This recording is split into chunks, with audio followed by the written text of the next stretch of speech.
The following is a presentation of Pittsburgh Central Catholic Football on the Champs Sports Network.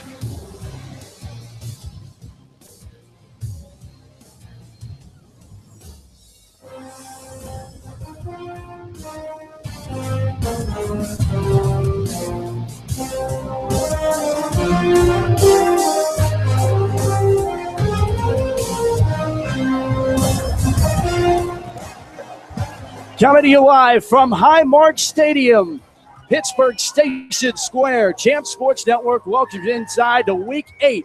The WPIAL is the Pittsburgh Central Catholic Vikings play host to the Pine-Richland Rams. Hi, everybody. I'm Matt Fargo, joined alongside the Central Catholic graduates, Mike Osti and Carlos Zafko. Welcome to this one. And, Mike, we said it in the open, and now, Carlo, this has been circled for so long, and we're finally at this mark.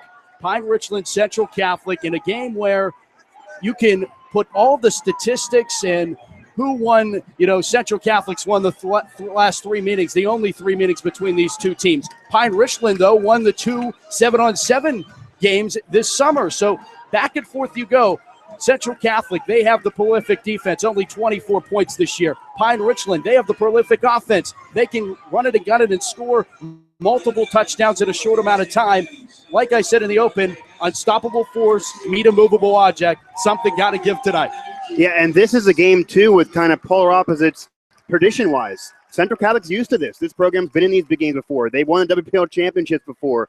This group, this coaching staff has rings in their finger, and they know how to take care of business. Pine-Richland not as experienced in that regard, but none of that matters, as you said. It is all about this season. It is Pine-Richland feels they have the athletes. They feel they're built to go against Pittsburgh Central Catholic and that defense. They feel they have the weapons. And really, this should be a classic showdown for the ages here. Key game for the WPL season here in 2014. And you know what I love about Pine-Richland, Mike? They know they're not a WPIAL powerhouse. They're here to prove a point. Mm-hmm. You know what? This is our turn. We have the team this year. We're going to be the Quad A stud this year. And we're going to be the team to mess with in the playoffs. And tonight, they're going to have to prove it against Central Catholic here. Pittsburgh Central Catholic, they want their back-to-back WPIAL championships. Pine-Richland still seeking just their second in school history, their last one and only one back in 2003 when they won it back in AAA. So they haven't won a Quad A title. They've been in Quad A for the last handful of years. It's 6-7 years they've been in Quad A, and they haven't been like this close to the cusp of being that champion that you talked about, Carlo. And really, all the pressure is on Pittsburgh Central Catholic because of that. Pittsburgh Central Catholic is supposed to win these games. They're defending champion. They're undefeated. They've won these games before. They've been a Quad A champion. Pine-Richland has never been a Quad A champion. They're supposed to win this. Where if I'm Pine-Richland, I can almost feel more relaxed because I'm playing with house money. We're not supposed to win. We're good. We get respect, but we're supposed to lose this game and have it be our loss and then have it be a moral victory. Everyone congratulate each other. They don't want that. But they want to win this game. Is Pine-Richland looking at it that way? Are they saying we're disrespected? We know that they might have a chip on their shoulder. Yeah, and this is 1 and 2 in Champs Sports Network Quad A Power Rankings. Sure. And Max Preps has ranked this one of the top 10 games. In fact, number 8 in the country. I believe it. So those of you watching and listening across the country, we thank you for tuning in here on the Champs Sports Network. We hope you enjoy the broadcast. These two teams differ as they have splitting image record-wise as they both come in at 7-0. They are very different as far as the style that they play with. And this is exactly a perfect way of showing you how different these two teams are. Central Catholic has done the quarterback by committee. You have Gunnar Barat, and you have Michael Navarro for Pittsburgh Central Catholic, and it's Ben DiNucci, who's well-documented, great passer for Pine-Richland. The two quarterbacks for Pittsburgh Central Catholic coming into tonight have passed for 364 yards total. Last week, Ben DiNucci passed for 377. There it is. And you know what? Ben DiNucci has not seen a secondary. I've seen a quarterback like Ben DiNucci. Something's got to give here, guys. They haven't even seen wide receivers like what Pine-Richland has either. Both teams have the weapons, but Pine-Richland's weapons can make your jaw drop. That's how he's getting those yards. They're the first team Central Catholic defense is going to face, as great as they are, that is so pass first. They want to pass. They want 300 yards. They want to go at Central Catholic secondary, and Central Catholic defense knows where they're going to go, but can they stop it? And I will say at the WPIAL Insider 7-on-7 tournament this summer, Pine-Richland dominated the entire tournament. Ben DiNucci was at a passing camp, played 8 games, didn't throw a single interception. A little bit ridiculous. And A little bit. And he's been only just 2 this year coming into tonight's game. Gaston and Williams are back to receive the opening kickoff. And if you're wondering why we're a little bit late to get things going, there's a television network also doing this game, and they're taking their time. So the big boys, it's all about them, but hey, we're here too. You know who my X hey, factor? they're the regional broadcast. We're the national broadcast. Oh, we're the I agree. champions. I agree. We're the Just point champions. that out. Now, Matt, my X factor of the game here is going to be number 1 for Pine-Richland, DeAndre Gaston. He has a chip on his shoulder. He's a leading receiver in the WPIAL the past few years. He still has yet to have a scholarship. Wow.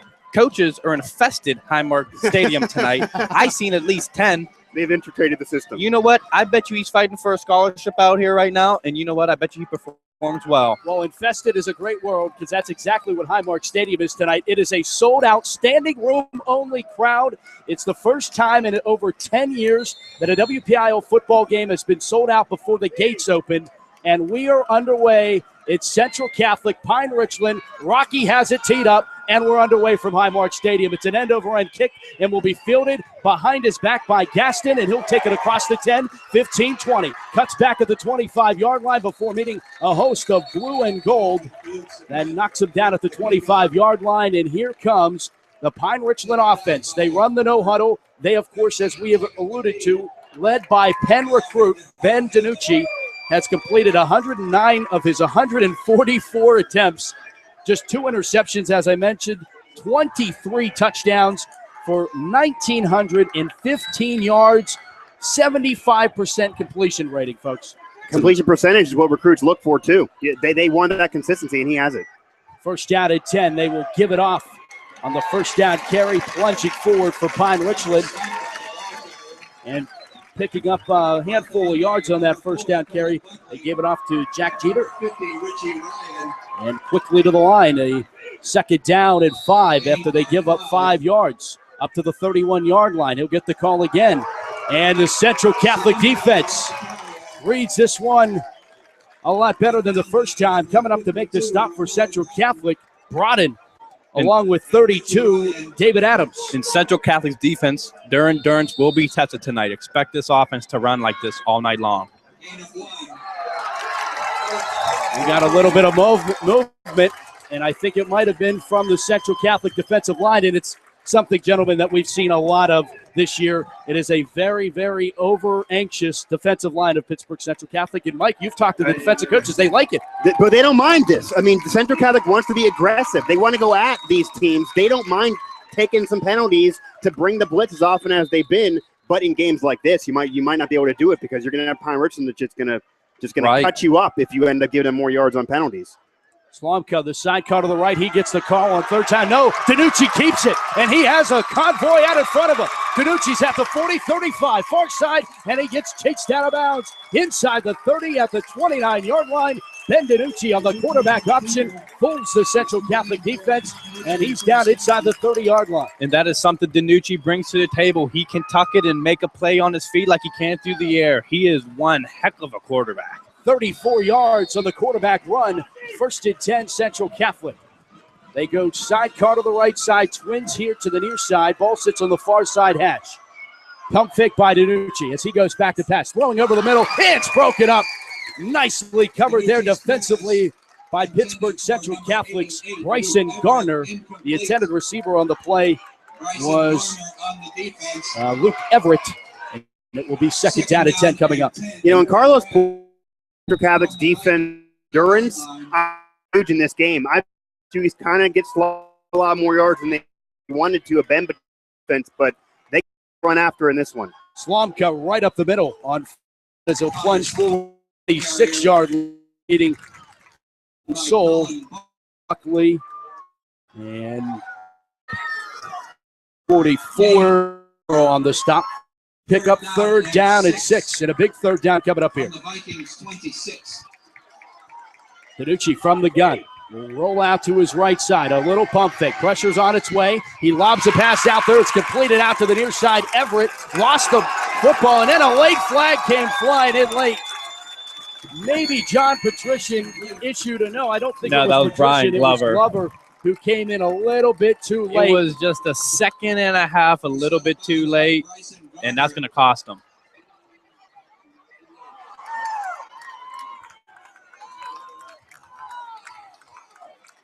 Everett with the reception, the tight end for.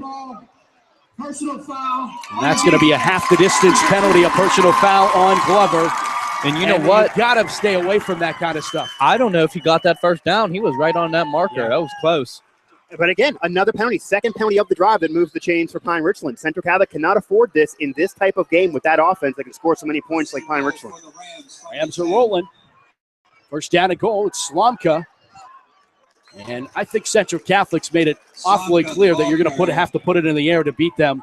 But for Pine-Richland, it's just nice to keep that offense balanced and keep Central Catholic almost guessing. You know what? This offense reminds me of Oregon's offense. Oregon leads the nation in yards lost, but as soon as they pull it with the quarterback, there's a huge gain. And there it is, pulled by Danucci. He's into the end zone. Touchdown, Pine-Richland. Danucci gets in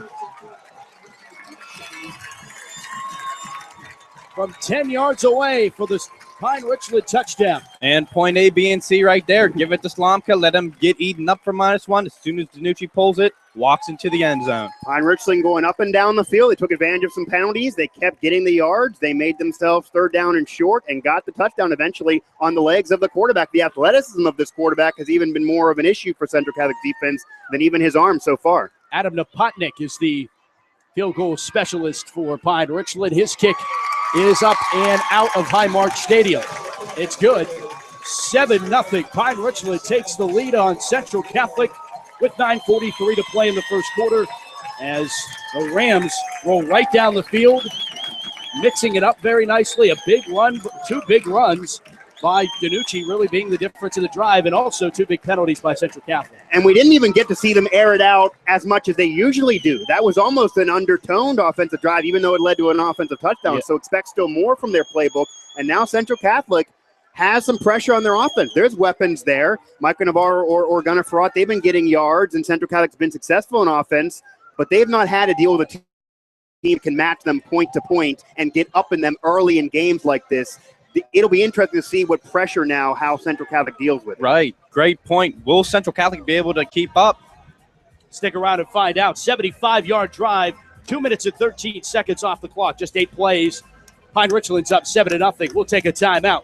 7-0. Rams on top of this Vikings.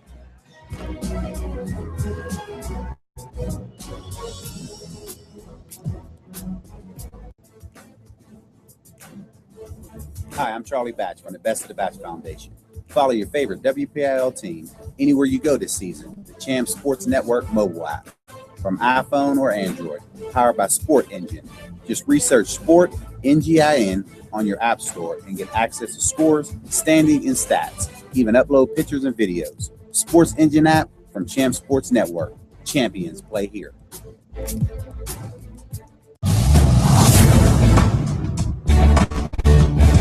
This is Charlie Batch, and you're listening to High School Football on Champs Sports Network. We are back to Highmark Stadium. 7-0 Pine-Richland leads. And, you know, with Central Catholic's style offense, guys, this isn't what you want to see. You don't want to get into a track meet. Central really hasn't shown that they can get in a track meet. They want that ground and pound, a lot of clock getting ate up type of offense, and Pine-Richland proved they could go right down the field right now. And here's what I'm going to say. If I'm Central Catholic, this is what they're probably going to do. I don't expect them to air it out, go gun heavy, go for the big yards. You can't do what you're not used to doing. Right. I think they're going to try and take Pine-Richland out of their game. Jones isn't even going to get a chance to return this one. It's a touchback. And the Central Catholic offense will start first down at 10 from their own 20-yard line. And really the offensive star, we've talked a lot about John Patrician, but the man that really racks up all the touchdowns is Grant Foster. He's 12. That leads the team. 12 touchdowns, 72 points. He leads the team in points as well. And Foster's been the guy, 454 yards on 73 carries. He averages 6.2 yards every time he touches the Very football. respectable. And some of those touchdowns, though, have been on the 1 yard line, on the 2 yard line because of the special team, the field position this special teams has given this squad all season. Pine-Richland might have jumped. That was Mark Weideman, 72. Here's something interesting for you guys. Pine-Richland, they put all of their playmakers on the offensive side of the ball. It'll be interesting to see how this defense compares to their offense. Especially when you're seeing Central Catholic with John Patrician going offense and defense. They're putting athletes on the defensive side because they want turnovers. Pine-Richland just kind of doesn't want to allow yards and wants to get off the field with punts. Right. So 1st and 5 now for Central Catholic. And they got Pine-Richland to jump. Unbelievable. How about this? In the center, Eric McAllister is waving his hand. He is allowed to do that, and that is the 2nd time he got them to jump.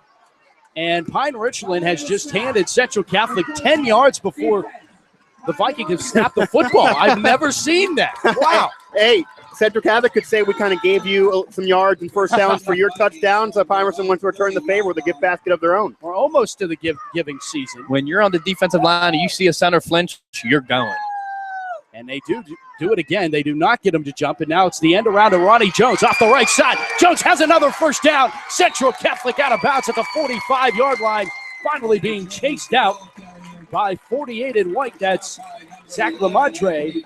And Battaglia chase him out, but it's not before a run that picks up for 16 yards and a Pine-Richland or a Central Catholic first down. And Central fighting a little fire with fire there. Gotta love it. Well, I asked you a few weeks ago, and Central Catholic's been telling everyone they're going to open up this playbook for now 2 years. This Will they might open be it up it. tonight? This might I've been be waiting. it. Thank you. First down and 10 for Central at the 46. Adam Midas in motion left to right. Give it off to Foster, and Foster has a first down as he broke free down the far sideline. Foster gets tripped up inside the 25-yard line. Grant Foster getting a lot of yak yards after contact. Does Foster as he picks up Central Catholic first down, and they're inside the 25-yard line down to they'll spot it down at the 26. And that's DeAndre Gaston, number 1. Like I said, playing for a scholarship. He comes all the way over from the opposite side of the field as the cornerback to make that game-saving tackle there. 28 yards for Grant Foster on the run. First and 10 for the Vikings at the Pine-Richland 26-yard line. They give it off to Foster again, and he'll get down to the 20-yard line. And the offensive linemen of Pittsburgh Central Catholic are getting a fantastic push as Foster picks up 6 yards. The offensive line's always the unsung hero for any team. But we talked about, and it's been going on the last few weeks since Gunnar Fraught got healthy, it's been quarterback by committee. They both got equal snaps in games. I wonder if they do that in this one, if they mess with it in this one, because Micah Navarro's been able to kind of point guard with all these weapons they've had very well all season. Offset I formation for the Vikings as they sit at the 20-yard line. They give it off the right side. It's Totted, and he'll stretch for the goal line. Did he get in? No, he's down at the 1. And he just can't get in. Every time he's down at the 1. It's a joke now. He tried to extend And himself. you saw it. Oh, for the yeah. He was touchdown. going for it there. He was tripped up by the grass once this year where he didn't score a touchdown. I think he has 1 touchdown, 1 or 2 all season long, and probably should have 4 or 5. And that was just a simple trap play, and that's just the offensive line eating up the defensive line, Todd finding the crease and taking it. 19 yards on the carry by Todd. Foster and Todd in the backfield. Adam Midas rolls to the right side. They give it off to Foster, lowering his shoulder, and he is into the end zone. Touchdown, Central Catholic. Grant Foster's 13th touchdown of the season comes at 8:21 of the first quarter, and we're a Mitch Maxer extra point away from a tie football game. Well, fire with fire. Checkmate. Right there. They answered what Pine-Richland did. Both used some penalties. Both got down the field. Both used their playbook the way they've been doing it all season long. They stuck to their game. And Grant Foster, another explanation point and more fantasy points with another touchdown. I would definitely draft him if there was a fantasy sports were allowed definitely in high school. Get Grant Foster for some points. Todd can give you the yards, but I don't know where he would be for the points there with fantasy. Well, Mitch Can't get in the end Maxura zone. would be my kicker in the fantasy, and he puts one through the uprights. Leading scorer. He does that a lot. He does, and he believe it or not, he led the team in scoring last year. I believe it. So many extra points. We're tied at 7, 8:21 to play here in the first quarter. And guys, Central Catholic says, hey, we have an offense. We just haven't had to use it. Yeah, and I think that's what they are saying. They drove down the field. Did they even have a third down? No. I don't believe so. And really, people are going to just look at the scores. Maybe they didn't watch Central Catholic, say, well, they scored 40 points, 50 points. A lot of that was defensive touchdowns. Right. This offense has not really been able to get it together for an entire game all season long. The first few weeks, I thought maybe the offense would hold this team back from winning a championship, maybe even lesser than they were a season ago because of all they lost. But, again, there are so many weapons. Graham Adamitis, Foster, Johnny Patrician, who's yet to even be mentioned. I love this, guys. Pine-Richland's first drive, 75 yards, 213, 8 plays. Central Catholic says, we got this. 80 yards. We'll do it one play less than you did in 7 plays, and it only took us a minute 22. Who's got the prolific offense? Really? There it is. Now will the defenses answer each other? Pine-Richland's defense need to answer Central Catholic defense. That might be now the question of this game. Can they stop Central Catholic on defense? We know Central Catholic defense will show up. Will Pine-Richland's? Gaston's going to get another chance at returning from the 10. 15, near side 20, makes a man miss, and he's across the 25 to the 26-yard line.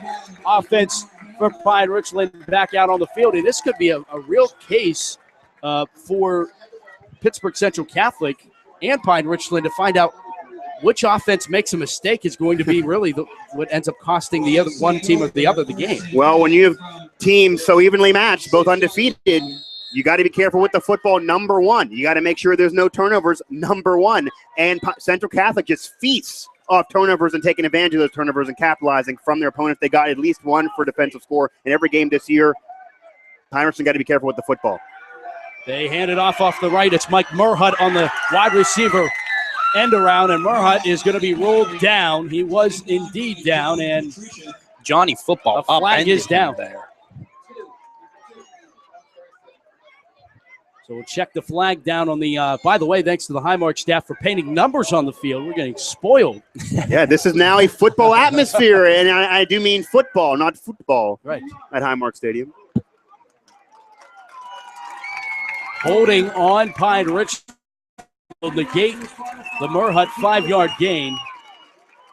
And it is a spot foul, so this will march them back behind the 20-yard line. They'll mark it at the 19-yard line.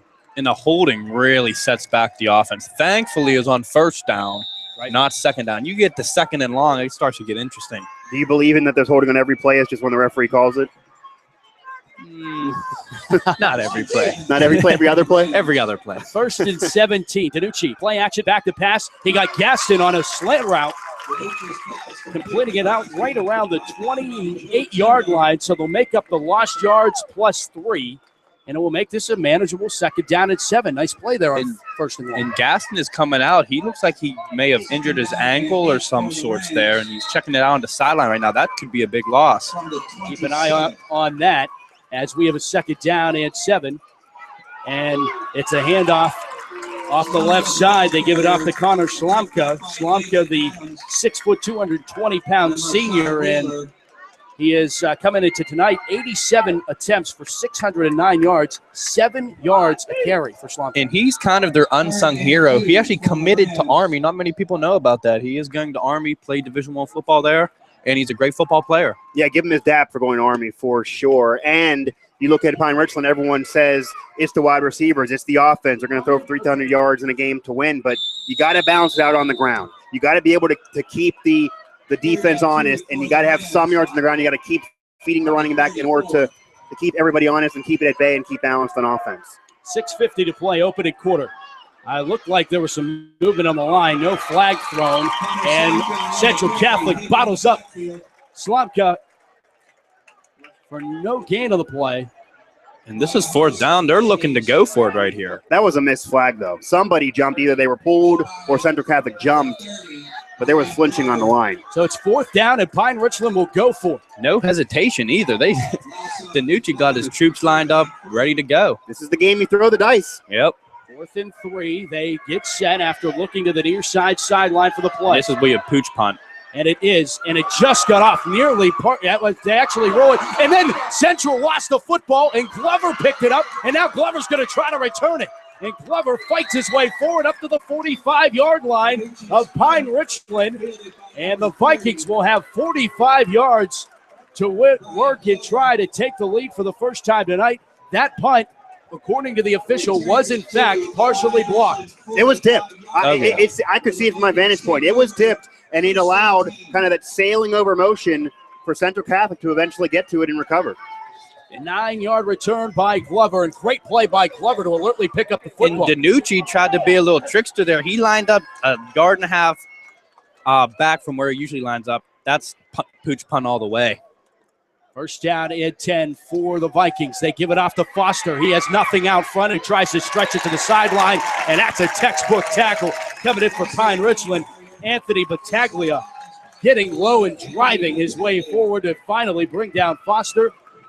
And after all that, no gain of the play. Will be 2nd and 10. Battaglia is a junior. Pine-Richland coaches love him. They rave about him. And Danucci loves him. Battaglia is a leading receiver on this team. It's not just this year, too. It's not a fluke for Pine-Richland. This team is going to be around. They have building blocks for their program to maybe be one of the big boys in Quad A for the next several years to come. And Central Catholic 2015-2016 recruiting class might even be better than this year. They could pull off a dynasty with their previous championship and maybe what they could do this year on top of that. Sweet pitch to Foster. Tries to make one miss, and Gaston grabbed on, and then the ball came loose, and it's recovered by Pine-Richland. Jumping on the football, Jimmy Graff, the junior, making a big play as Foster cocked up the football. Gaston had grabbed Foster's ankle, and he ended up losing it. Pine-Richland will get the football, first down and 10 at their own 49-yard line. And Mike, to your point, you said, will the defenses respond? And they did. They responded. They answered me, and not only did they respond, but we finally got our first turnover of the game. Central Catholic turning over the football, kind of flipping the script to what they're used to. Usually when it's kind of an even game and they're flipping momentum, usually the other team turns it over. They end up getting it. They end up scoring either on offense or the defensive touchdown. They've really been fortunate that way. Nope. Pine-Richland this time, as they get a turnover, they take advantage. Now will they get points out of it? There's a timeout on the field. 5:09 first quarter. We're all knotted up. Central, Pine-Richland, come back right here on the Champ Sports Network. Woo! Who was that quarterback that last play?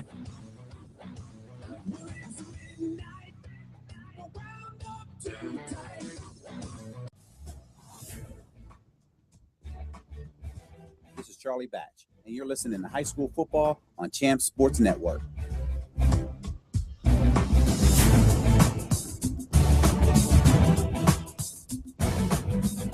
I'm Janelle Wright, a Panera Bread customer. I am the mother of 4 children, and I'm a professional violinist. After eating the breakfast power sandwich, I know that I'm fueled for the day and I feel satisfied. To me, this is the only fresh, wholesome option out there because the competitors have something that's processed that they're warming up in the microwave. What I love about the breakfast power sandwich are the wonderful ingredients. It's the all-natural egg, the Vermont white cheddar, and smoked ham on freshly baked whole grain bread. Something under 350 calories, and that's awesome. Panera Bread, make today better. My name is Dale Pazinski, and this is how I live united. I volunteer with United Way, helping the homeless in my community by teaching computer skills and helping them build a basic resume to save on their very own USB drive. It's huge when somebody says, "Hey man, that job that you helped me apply for, I got it." My name is Dale Pazinski. I help people achieve financial independence. So I don't just wear the shirt, I live it.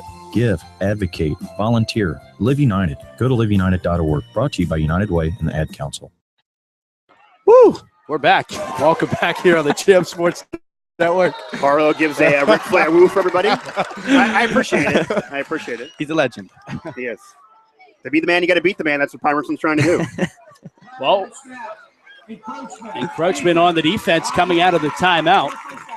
So a 5-yard penalty will give this a first down and 5 flavor from the Viking 46-yard line. Referees went on TV too. Danucci from the gun, sidecar to the right is Slomka. Play action to him, a pump fake. Looking here near side, Murhut, incomplete. Skipping that pass, trying to get it on the wide receiver screen and not able to get it there. And you don't see that too often as far as really pretty easy as far as high percentage pass. Well, what they were looking there, they were looking to pump fake it and then throw deep to Gaston. Tyndall was all over Gaston, so Danucci kind of pumped it and then half-cocked it over there. He just used the check down, trying to get yards after the catch. If he would have been caught, he probably would have at least got 5 yards out of it. Oh, definitely. Second down at 5, and now there's a stoppage in play. Officials are talking things over. This might be an important drive. They're looking back on this game. Pine-Richland recovers a turnover.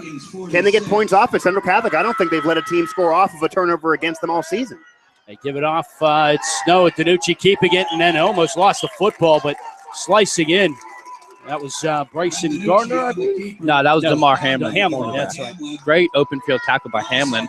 And a matchup I was looking forward to was DeAndre Gasson on DeMar Hamlin, or vice versa. Joey Tyndall will be on DeAndre Gasson, and that could be huge. Loss of 1, 3rd and 6. 4:38 clock winds here in the first quarter. Still tied at 7. DiNucci conducting traffic, getting his wide receivers. He has trips stacked here to the near side.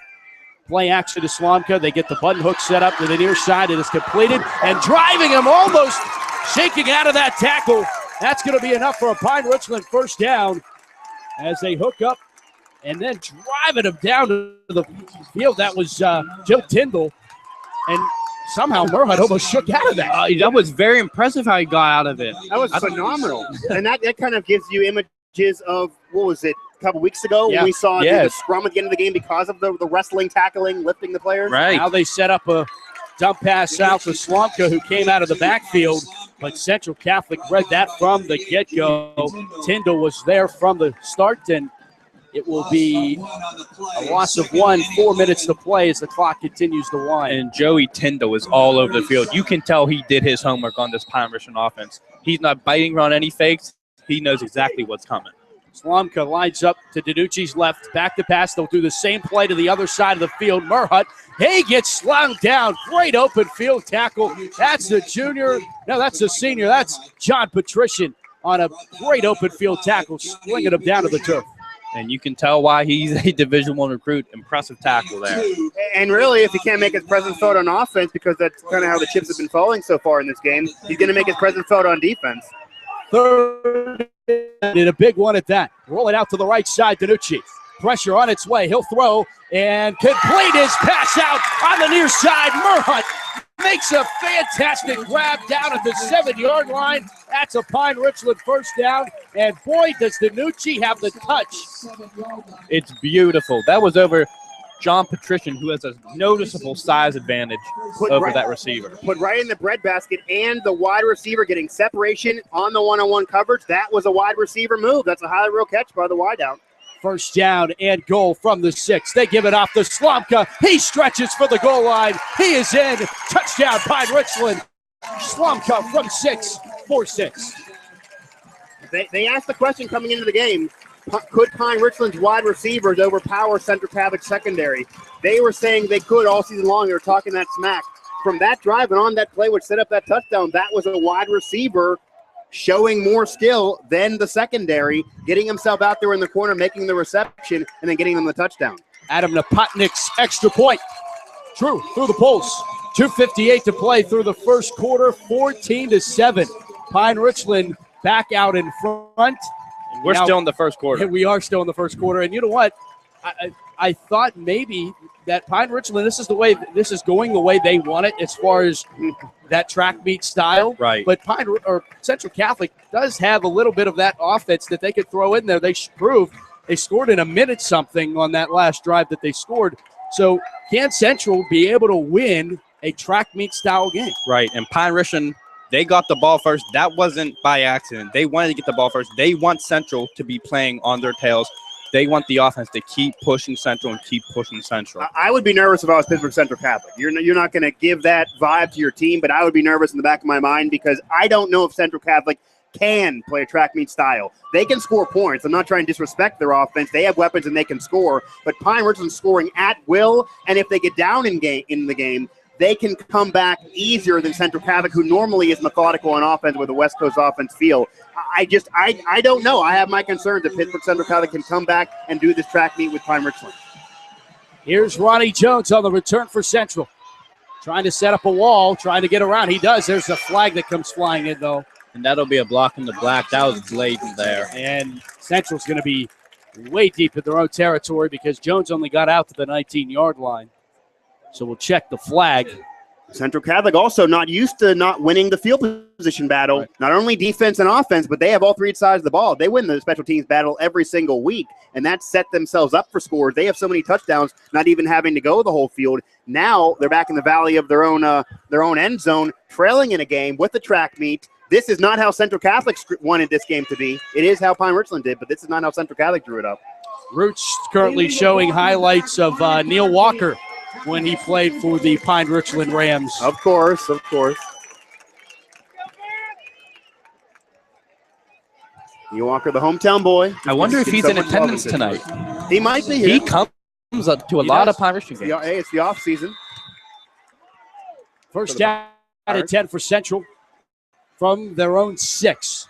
Man in motion right to left, and then it goes back to his right as Adamitis. They give it off to Jones. Took a couple cuts his way over to pick up maybe 2 yards on that first down carry. And I'd expect to see Jones a whole lot more. You fumble once, like Grant Foster did, might not see the ball again for another quarter. And Graham Adamitis, too. Try to get him the football maybe for some first down passes and some curl routes. He's been used a lot with that bigger body, but we, again, haven't seen him tonight yet. Jones also averages 6.6 yards a carry, 244 yards coming into tonight on 37 touches of the football. Second down at 7 right now. Navarro again sending Adamitis in that same motion. And then they run the same play. Again, Jones. And this time, Jones spins forward across the 10 and the 15. That is a Central Catholic first down, as he'll pick up 9 yards and move the sticks for the Vikings. Pine-Richland's defensive line holding their hips. Maybe we were mentioning, will Central Catholic's defense be able to have the stamina to deal with the athletes on Pine-Richland? Maybe now you can ask it for Pine-Richland's defense too. Right. It's going to be a similar game, and both teams are going to be dealing with the same problems. And does Pine-Richland have the depth to start subbing in and out these players to keep them fresh? We got a timeout. And TV time helps. TV timeouts will help keep people fresh. Oh, this is a Central Catholic timeout, and they only get 3 of those per half. But nevertheless, we will take a break. 1:39, first quarter, 14-7. Rams over Vikings right here on the Champ Sports Network.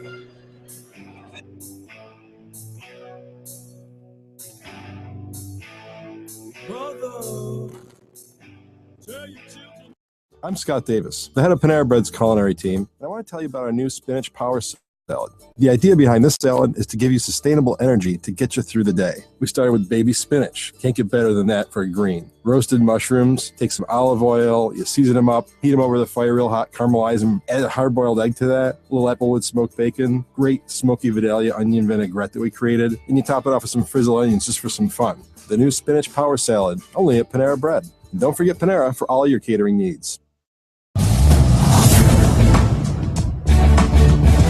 This is Charlie Batch, and you're listening to High School Football on Champ Sports Network. Well, thank you very much, Mr. Batch. Hope all's well with you. We're having fun. Back here at Highmark Stadium. First down at 10 for Central. Jones, his 3rd straight carry. And he'll go off the right side, pick up the 20-yard line. That's a 4-yard pickup. And Jones doing a really good job of kind of alleviating those first 2 attackers, if you will, of the Pine-Richland defense and being able to get positive yards on first down. Well, Central Catholic, after having Luigi Listabrinza be their feature back last season and Riley Webman not able to be eligible this season on the field, there was kind of wondering who would be able to really take the reins as the running back for Central Catholic. It's been kind of by committee, Grant Foster, Ronnie Jones, but they've both been able to do it very well. Second down and 6. And it's Navarro that will keep it, and he has the first down, and he's out of bounds. Central Catholic first down.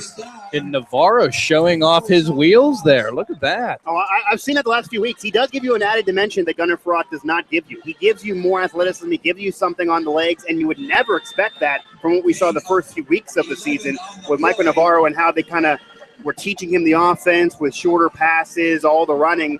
The last few weeks, I've noticed they've taken the leash off a little bit. They let him do the check downs, and they let him run if need be, and he's it's always been positive from what I've seen. 11 yards, and they set up first down at 10 from the 31-yard line. Offset eye.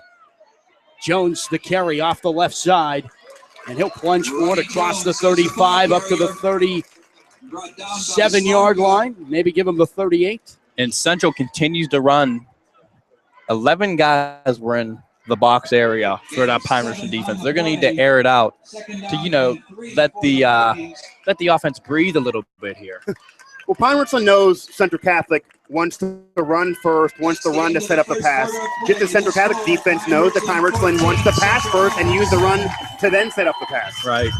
Through one quarter play from Highmark Stadium. It's Pine-Richland 14, Central Catholic 7. High school football on the Champs Sports Network comes back for quarter number 2 right after this.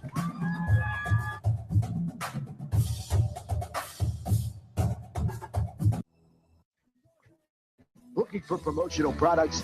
JR Advertising has been building relationships and creating quality solutions for customers for over 30 years. We're excited to devise solutions to your marketing, promotion, and recognition challenges.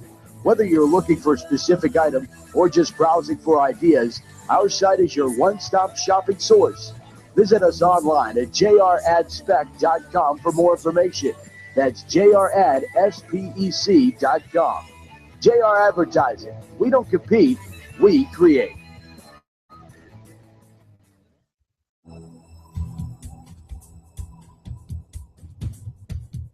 This is Charlie Batch, and you're listening to Champ Sports Network, where champions are heard.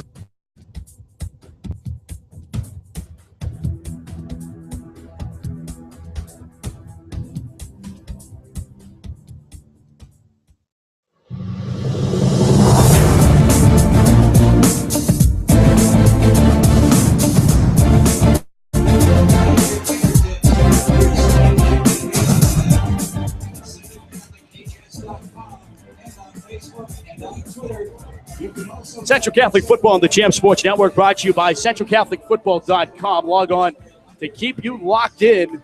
Standing stats, pictures, so much more. Also links to these very broadcasts, but if you're already tuning in, I've already figured out how to do that. So You should have the link. The link is kind of everywhere. Easy to find. We try to make it anyway. Next week, Central Catholic at Butler, and our game of the week to be determined. It'll probably end up being Central Valley West Day. Well, that TV network is. Well, we'll look for another one. Yeah, I don't know if I want to go up against them twice in a row. We thank you for tuning in. If for whatever reason, no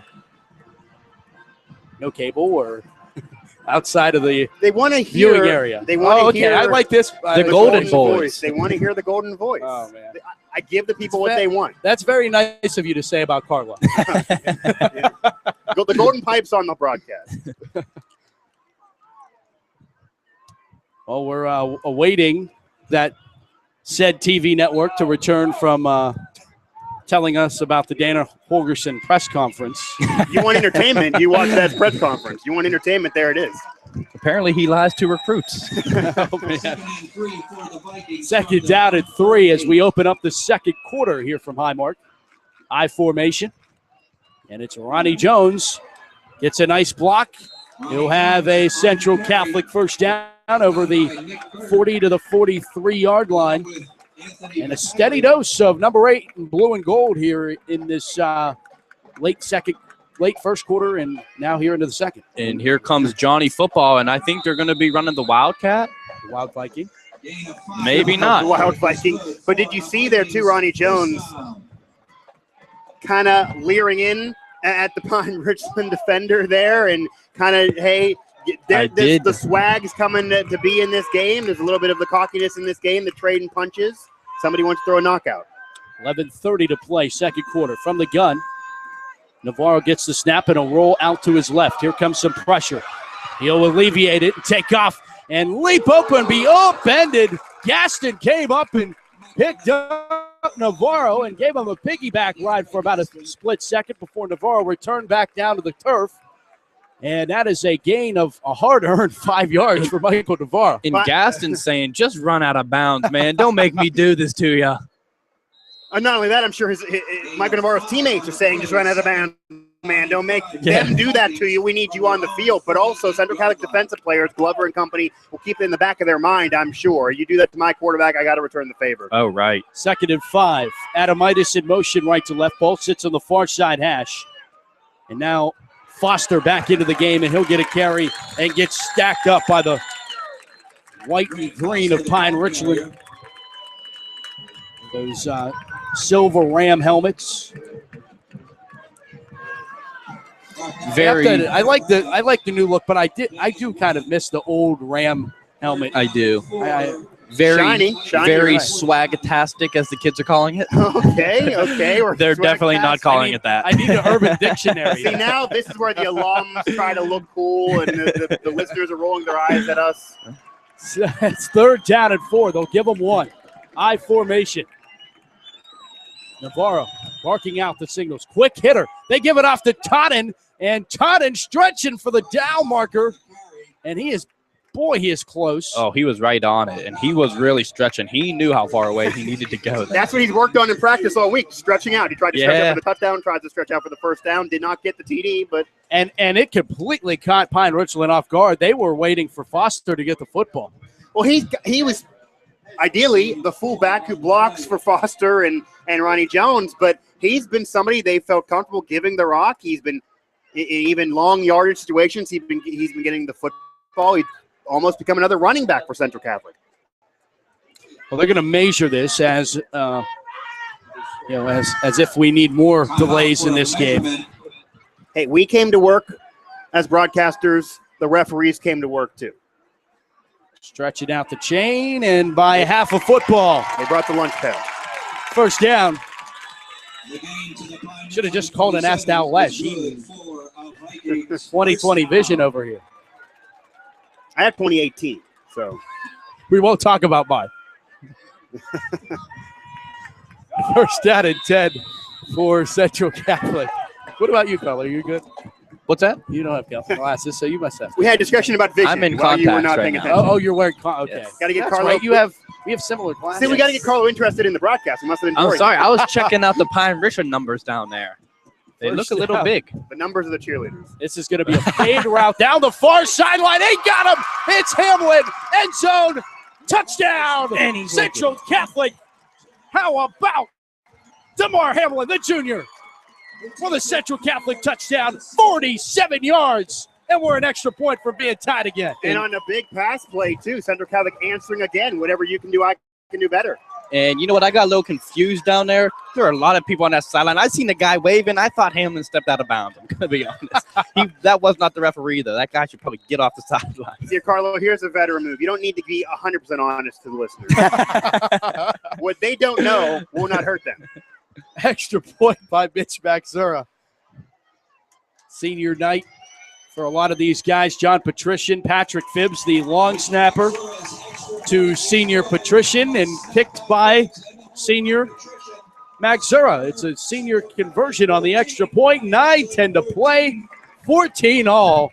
And this one's shaping up to be an instant classic, isn't it? Oh, it's a dogfight, and I love it. And what a catch. What a catch by Hamlin, too. Corner of the end zone, got in front, used his speed, was able to get in the breadbasket, and able to stay in bounds for the touchdown. That was textbook quarterback to receiver. How about this, guys? 94-yard drive by the Central Catholic offense as they need 10 plays, 11 plays to go 94 yards. They take 5 minutes and 37 seconds off the first half clock and score at 9-10 to tie it at 14 all. That's a Central Catholic drive, though. That's what Central Catholic wants. They want methodical, slow, take time off the clock, but we're going to get the yards. And now they've been able to prove themselves the last few weeks that they can go an entire field. They didn't have to do it in the first few weeks of the season because of the field position battle they were winning so well. But now they've shown they can go an entire field. I don't have this officially in front of me. I'm going to say the longest drive of Central Catholic this season. Yeah, you have to. Yeah, it's a safe assumption. Safe. I like to be conservative with it. Only about 6 yards more it could be possible there. Oh, there's the math. Yeah, you're welcome. We're a math major, but Nearly you a still can bring it into the 6% broadcast. chance that they could have had a longer drive. There we go. We are Central Catholic alums, though. So Let's not incorporate me into that. I don't want to be included. Mr. Williamson, thank you for the math classes. Fair catch called for as on the pooch kick. And a fair catch called for at the 25-yard line. And why not? Lieberman calls for the fair catch. Heads up play by him. But Pine-Richland actually has some football field to have to go this time. well, Central Catholic just did it. Why don't they? That's what it's been. It's been punch for punch. There's been no knockout. This is going to be a 12-round prize fight.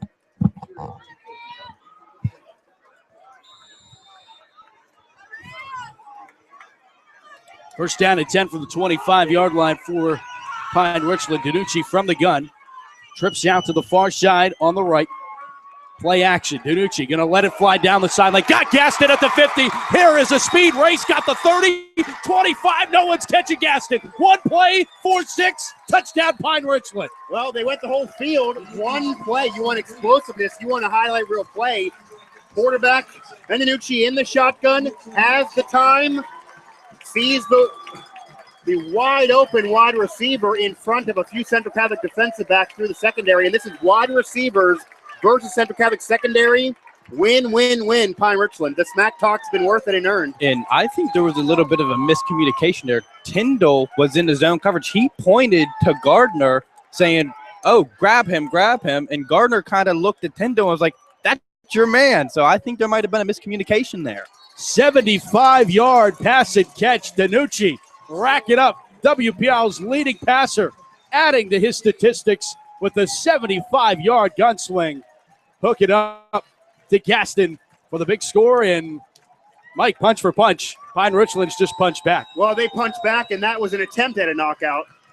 Central Catholic's not going to fall to the mat just yet, but that was an attempt. That's probably the swiftest punch we've seen in this game, where Central Catholic had momentum. They got the score tied. They got to stop on defense. They had a big play there at the corner of the end zone, and then Pine-Richland answered them again. Your big play, we got our even bigger play.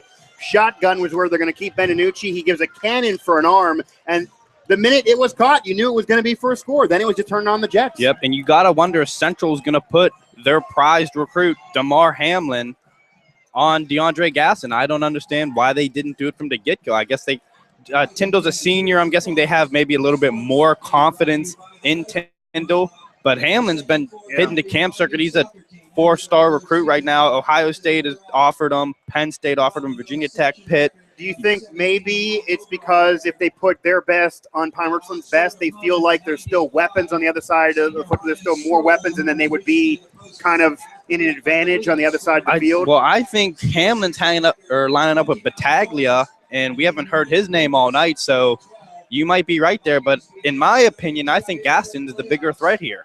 Well, it's hard to argue. After that, yeah. That's almost as obvious as the whole long drive, 96-yard point.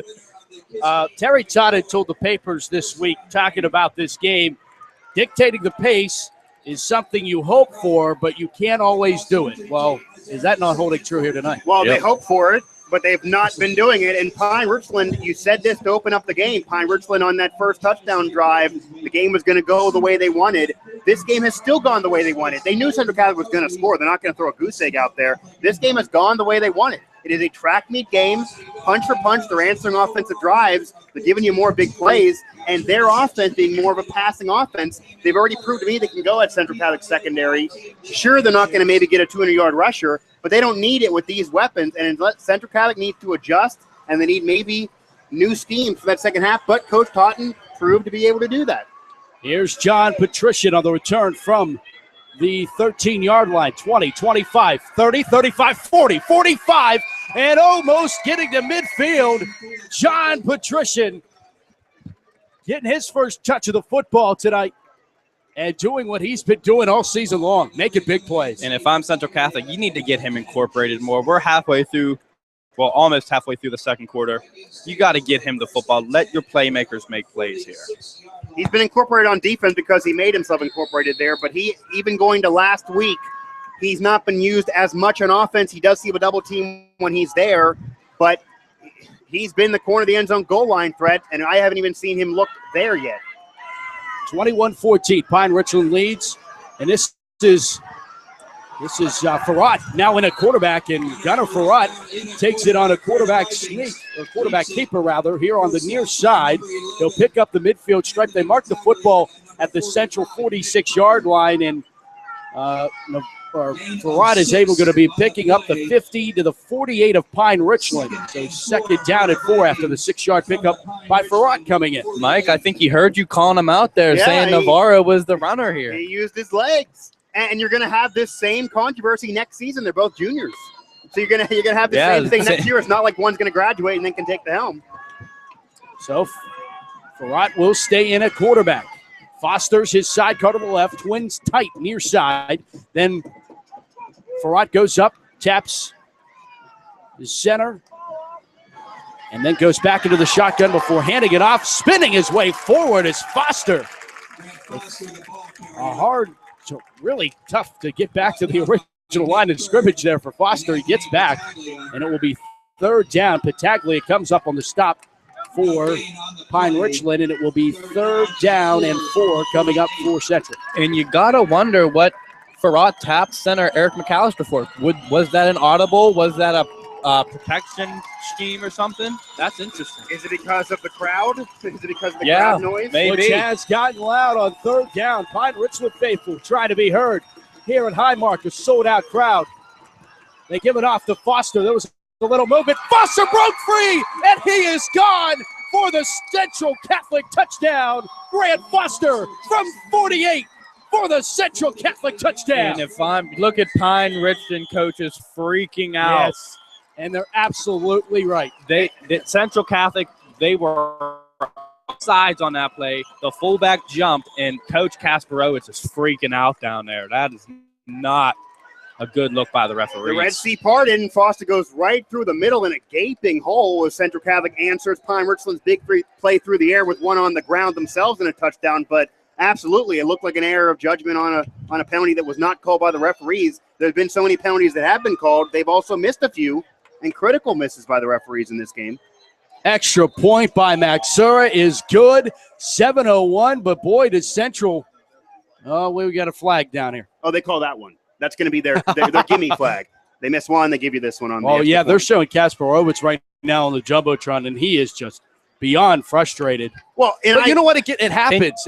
Sometimes it doesn't happen on that that play. was very blatant. And really, when I say there's a gaping hole and there's so much space, it's because of the offside. Of the offside. That's why it is.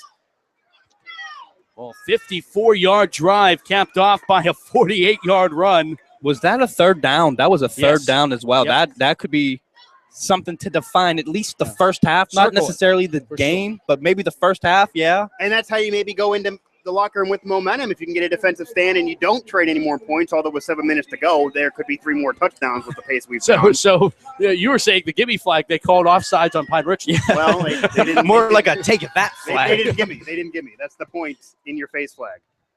Extra point from Maxura from just a bit closer. Oh, they declined it. So Maxura's kick up and good. 7:01 to play in the first half. Boy, this just keeps being good.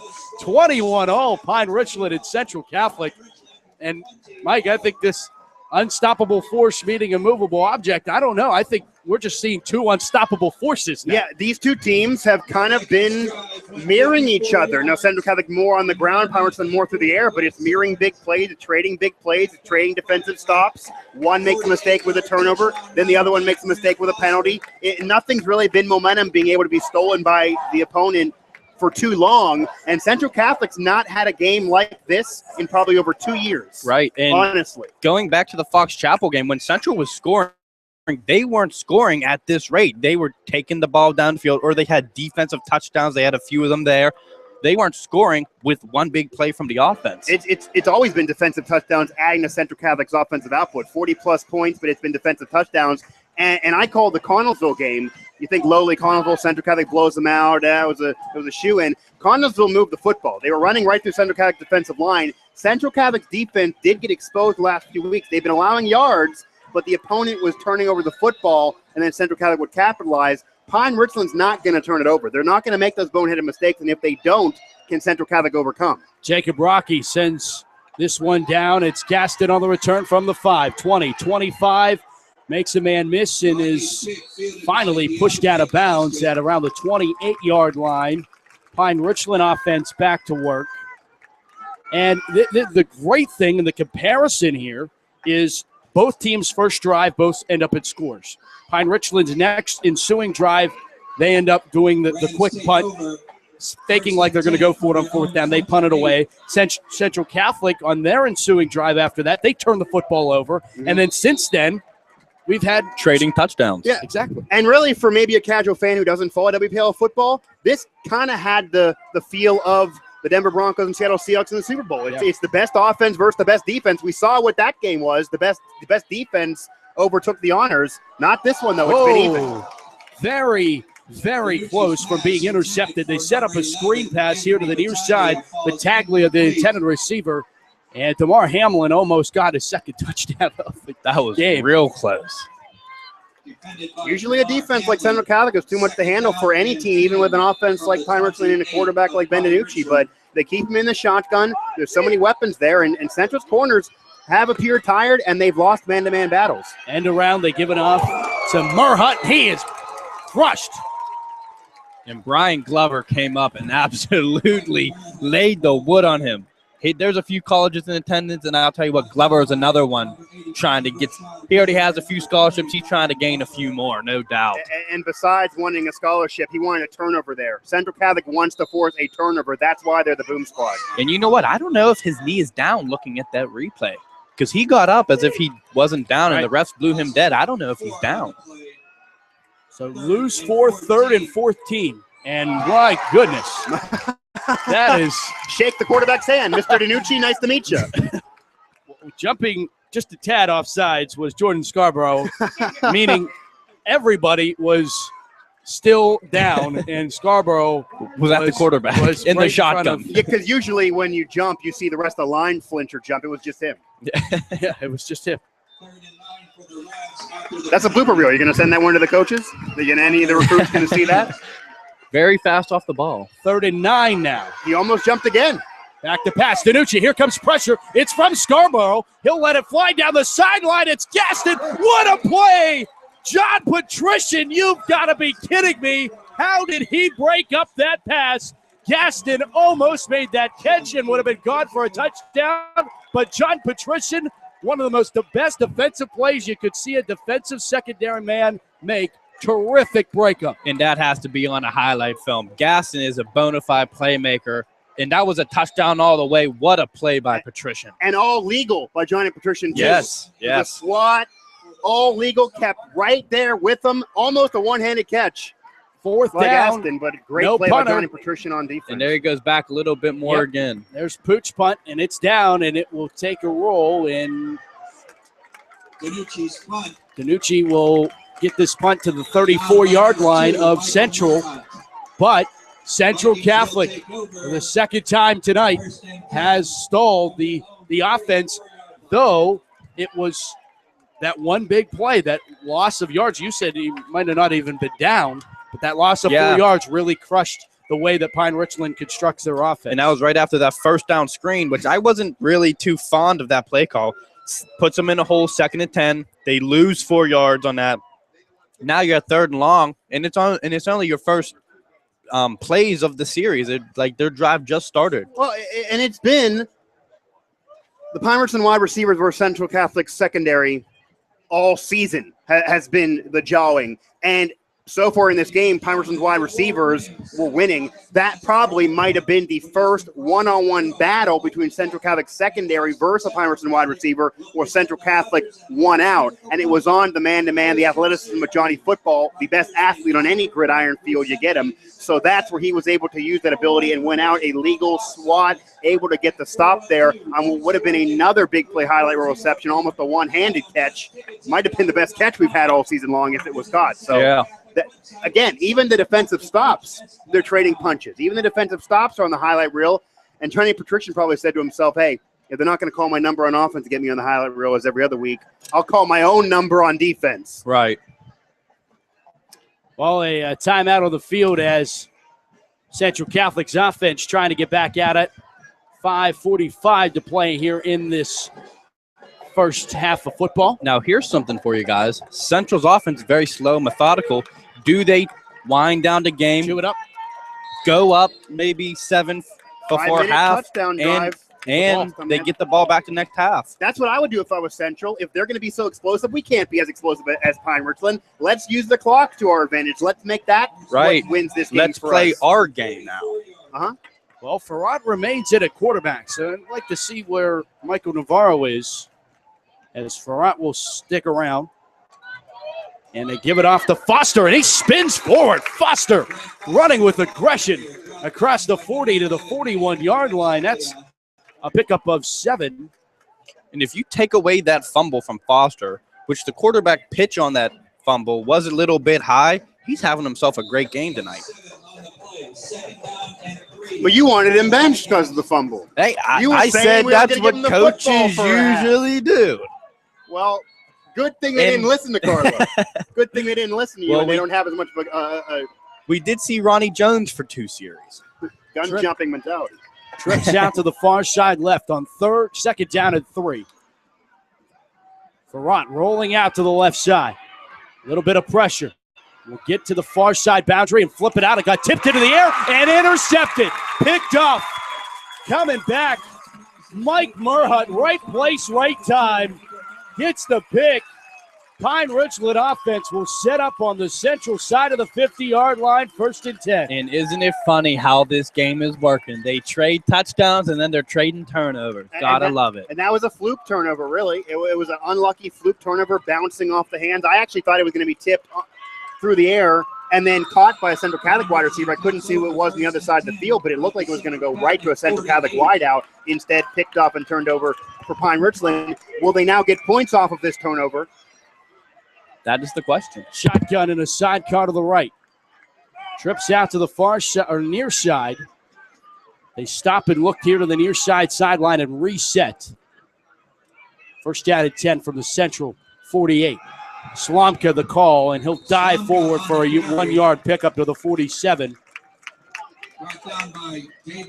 In games Adams on the stop. In games like this for Central Catholic, when they've been struggling, usually the opponent turns it over. They then score off that turnover, and that's how they snatch momentum and then run away with the contest. It's been the reverse. Pine-Richland winning the turnover battle, Pine-Richland scoring off turnovers, and Pine-Richland snatching momentum when Central Catholic has it. It has that eerie feel.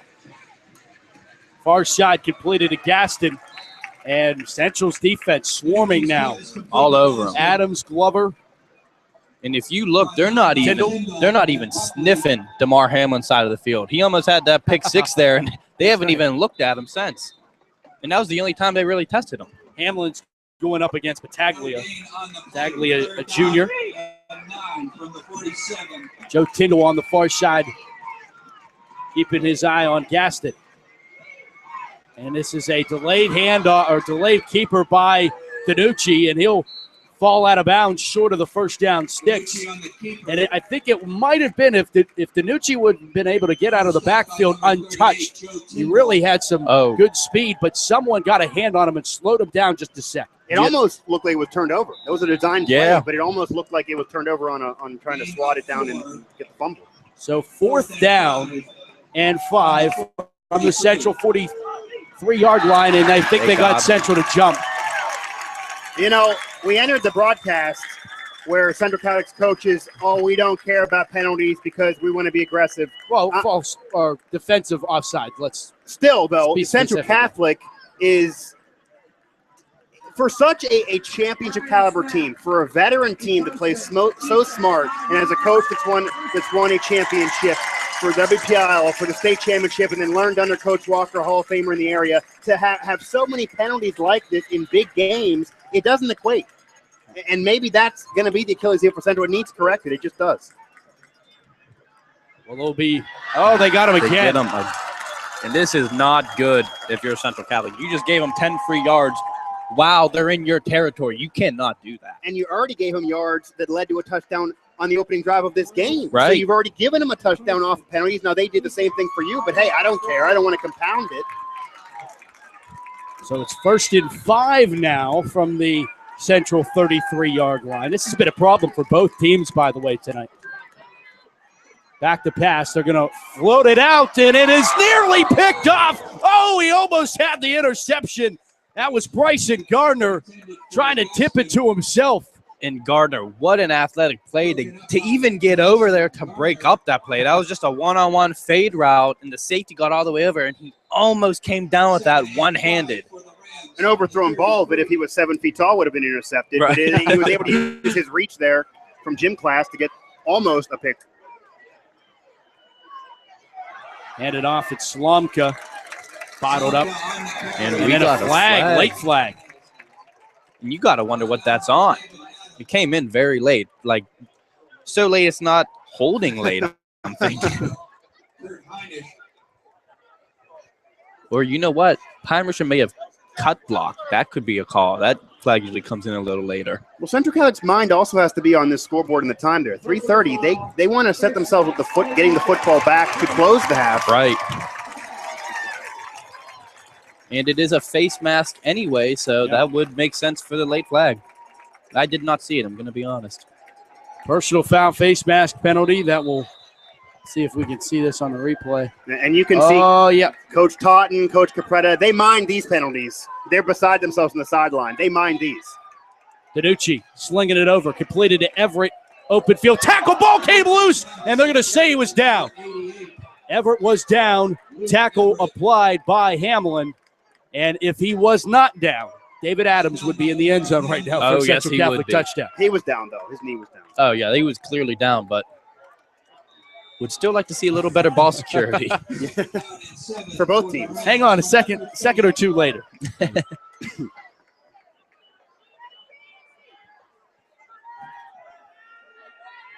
So shotgun, and Danucci wants Slomka on his right, not his left. Get on my good side, he says. And now he gets the carry, and Slomka fights forward to the 10-yard line. This is going to bring up a 3rd down and about 2. And David Adams, he said, you're an Army commit? Let me fill the hole with you. That's a sophomore making that play. That's impressive there. Well, if you're Pine-Richland, do you maybe try to catch somebody napping? You've won all the secondary battles. Do you try to go to the corner of the end zone even though it's a 3rd down and short? Well, they got Johnny Patrician over there just to make sure. Slomka leaps over a man. He is in. Touchdown, Pine-Richland. Connor Slomka showing his vertical. I was talking to Central coaches earlier this week. They said Slomka, for being a bruiser, on film, he leaps over defenders all the time. They said there's nothing we can do about it. We just got to hope he doesn't do it. He did it there, and boy, was that a play.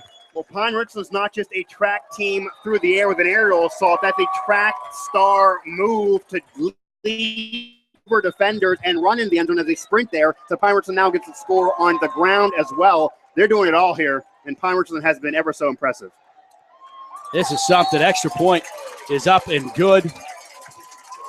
Slomka punches it in. 11-yard touchdown run for Connor Slomka. And Pine-Richland, hey, have you guys heard this one before? We're up by 7. Well, and points off of turnovers. That's Central Catholic's best friend in their favor. It's now coming back to haunt them. Big time. That's 14 now, correct? Yes. Mm-hmm. 48-yard drive, 8 plays, 2:41 off of the second quarter clock. We're down to 2:11 here in the first half, 28-21. And looking around, Highmark Stadium is absolutely packed right now. I mean, standing room is going back 3 deep right here. And you can hear a pin drop with a packed house right now. This is a silent crowd, and there are many Pine-Richland fans, but it's predominantly Central Catholic as it being their home field. And this is a silent crowd now after that Pine-Richland touchdown. They are stunned. They are stunned because Pine-Richland, everything they were saying all season long on Twitter, they're backing it up. I mean, they were getting criticized that, hey, we're the defending champion, we got the athletes, how dare you say this? They're backing it up on the field in this first half. Oh, and a little squib kick. What a heads-up play. Pine-Richland, Graham Adamitis, and we talk about him every week. Yep. On how he makes such big plays. Smart plays. In small moments that normally get overlooked. But that could be a game changer if Pine-Richland recovers that. They're at Pine-Richland's 49-yard line right now. It's not even just big plays, too, by being the big body tight end to give you a first down, third down, and 10. No, it's big plays on special teams. It's big plays when you wouldn't notice them that not everyone would do. An unselfish leader of this team. Circle that play, by the way. That's a big one. As that sets up Central with short field. 49 for Pine-Richland. Foster, the ball carrier on first down, lowers his shoulder, still up, and finally whistles blowing dead after a 2-yard pickup.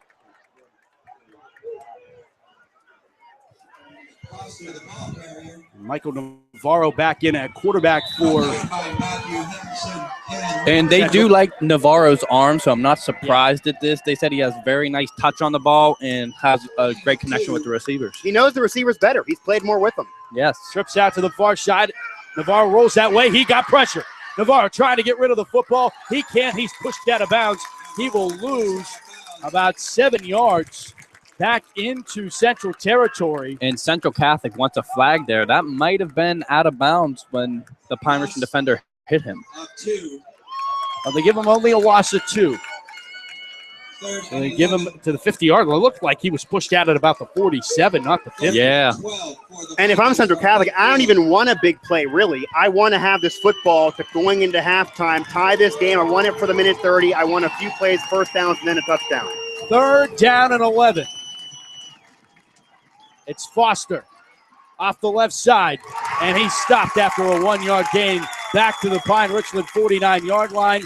4th down and timeout. Pine-Richland with 1:09 to play. Pine-Richland wants the football back and a chance to make this a 2-score game going into the break. Tripped up on his shoelaces. It tripped up before the tackle. The field monster got him there. Turf monster. Turf monster, yes. It's professional. It's not a high school field. It's a professional field, Carlo.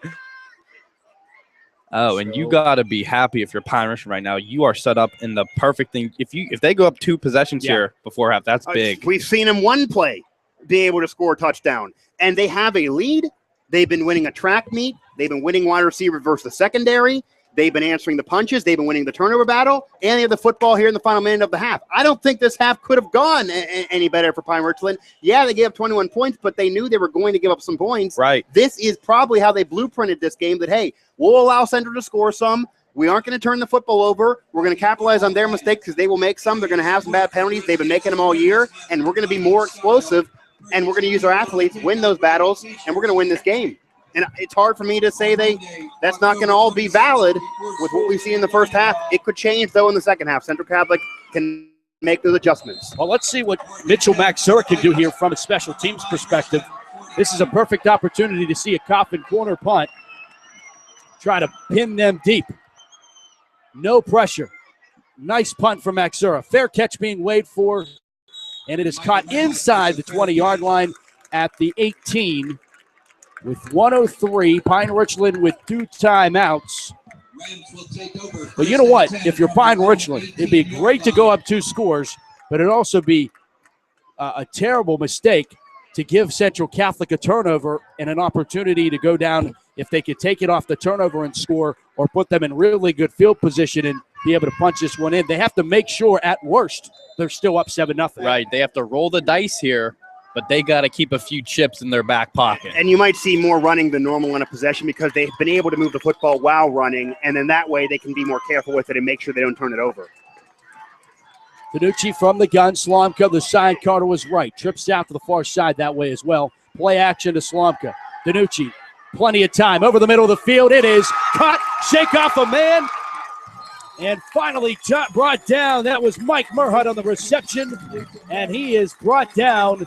They will spot him at the Central Catholic, officially the 43-yard line. Huge play by Cullen Buckley there. Stretching the field, middle of the field, right in the breadbasket, right on target from the shotgun again, and catching the defense off guard that was playing for the run.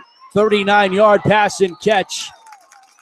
Go to the far side this time, completing again. And Pine-Richland will take their second time out here. I think Pine-Richland kind of said, hey, Mike, shut up. You want us to be careful with the football and run? No. We're going to air it out. It's going to be more of the gunslinging. We're going to be explosive, and we're just going to try to outscore you and jam it down your throat. We're not even worried about the time on the clock. They just know they can score at will. And, again, Central Catholic secondary has not been able to really deal with them consistently in this game. The man-man coverage, they've won every battle with the exception of the one by Johnny Patrician. And through the middle of the field, they're going at 3 defenders and catches it. And unlike some other teams, they don't have the footsteps and they're not dropping the football. They're keeping it. Yep.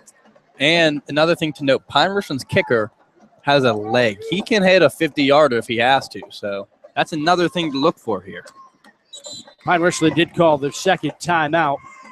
40 seconds to play here. They're up by 7, 28-21. Carlo, what are you seeing defensively? What is Central running defensively that Pine-Richland's being able to expose with those deep passes? What I'm looking is that Central, instead of bringing in more DBs, they are just widening out their outside linebackers. They're letting their outside linebackers play a little bit, and it's clear that their speed is not ready for the Pine-Richland wide receivers. Back to pass, Danucci. Pressure's coming. Here he comes, and down he goes. Down. He just got rid of the football. Oh, what a play. Now, there was a receiver there that could have been intentional grounding without him there. Is he an eligible receiver? And that's amazing he got that ball out. I can't believe he did either. I thought he was sacked dead to rights. That's Richie Ryan got to him, and then as did there was another Central Catholic Viking applying pressure there too. On that replay, he looked like his knee was down before that ball came out. I don't know if the refs got that one right. Third down and 4. They delay handoff to Slomka. He stretches for the first down, and it looks like on the initial official spot it's 4th down and very close. The officials very close, very quickly to call it a 4th down, and now a timeout taken by Pine-Richland. That's their final timeout. It will be 4th down and 1 with 22 seconds to go. You know what this tells me? When have you ever seen a coach call a timeout on the final play of the half with 22 seconds left? They're going for the end zone. They want the first down, touchdown, and then they want to score a touchdown. Well, when have also you seen a coach with 50 seconds on the clock throw a 40-yarder? Right. When you're playing a team like Central Catholic, the defending champion, they're playing without the pressure that Central Catholic has. They're playing looser. They're not playing as tight as Central Catholic seems. We kind of poo-pooed it, but that's kind of how it feels with how this game's gone in the first half. And Carlo, you said Central Catholic's putting more of their linebackers, leaving them out there on an island. Do you maybe expect that to be the adjustment? Because why would you have your linebackers do that? If your corners and your secondary is questioned for having the speed to go one-on-one, how can you expect your linebackers to do it? It's almost an arrogant defensive style from what you're telling me. Right, and what I'm going to say is Hamlin has not been touched. And if you look now, they are putting Hamlin on Gaston. I'm guessing that they think they want to go one-on-one with Gaston here. Panthers head coach Chris in the house watching this one. 4th down and 1. Slomka does have the first down on the draw play, but now a timeout taken. Why did the clock? Oh, the clock stops quickly because of the first down. 17 seconds. They quickly wind it. And a spike by Danucci stops it with 13 seconds left as they get an extra second ticked off there on the home clock operator. You could argue 14 seconds is what it should say. Pine-Richland wants the touchdown. They don't want a 50-yard field goal. They have been playing this entire drive with 1 minute left in the half for a touchdown. They want a 2-touchdown lead on these defending champions. And look at Bryson Gardner, the Central Catholic safety, very shaded on Gaston over there. Pressure coming, throwing over the middle of the field. It is completed to Murhut. Murhut trying to get some blockers. He has a first down, and he's trying to get out of bounds, and he will with 2 seconds. Now down to 1 second as that clock ticks 1 more second off. But now a smart 2 seconds to get out of bounds because now you can kick a field goal. Right. If he was a hesitation and a hair of another second, they would not be able to get points on this drive. Then you would criticize that. Throwing to the middle of the field, you're not going to really score on it, but it was a last-ditch effort by Ben Danucci, who, again, is fortunate not to have been sacked. He could have been sacked 3 times on this drive. He's magic, man. One of those 3 sacks, and this drive would have been over. He got out of all of – he's incredibly elusive for a quarterback who's not oversized.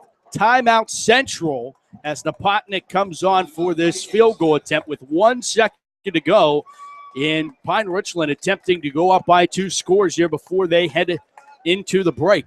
And my question is, has Ben Danucci been the holder for Pine-Richland throughout the year? He is out there holding. It's very rare you see the starting quarterback holding for a field goal. So you wonder if they have something up their sleeves. And especially, too, when it's not just any old starting quarterback. This is a predominant all-star starting quarterback who's throwing you 300 yards a game. He's going to be taking every snap. It's not a by committee with them. It's really like having a Johnny Manziel when he was at A&M out there holding. And you usually don't have that, and he is the holder here. He will be. It's a 36-yard attempt for Napotnik. Student section for Pine-Richland doing the spirit fingers like you would on a free throw. Kick is on its way, has the distance, hooking. It is good. And at the break, Pine-Richland will lead by 10, 31-21. So a 10-point advantage going into the locker room as Napotnik getting the high fives headed into the locker room. And when's the last time Central Catholic has been down 2 scores going into the break? I don't think Central Catholic has been in a game like this where the other team can score at will, where the other team has more momentum than you, where you're turning the football over more than the other team. Since probably some of these players were freshmen, and I mean the seniors, it has been a while of years, and Central Catholic now is behind the 8 ball, yet they know the defending champion. They've been in this position before. If you're talking the coaching staff, they can make the adjustments that need be. But if I'm Pine-Richland, this game has gone exactly how I wanted. I'm going in with my head held high, and I could not be more confident for the second half. Mike, I can tell you the exact date. I want the exact date. November 17th, 2011 was the last time Central Catholic was down 2 scores at half. You know why I know that? My senior year, you were on the team. He was on the team. We lost Upper St. Clair that year. But it's been years. It's been 3 years. Yeah, these players don't even know about it. Most of them. Well, we're going to take a break. It's halftime at Highmark Stadium. Pine-Richland 31, Central Catholic 21. When we come back, we'll recap the first half and get you set for the second. It's great football action. It's all right here on the Champ Sports Network.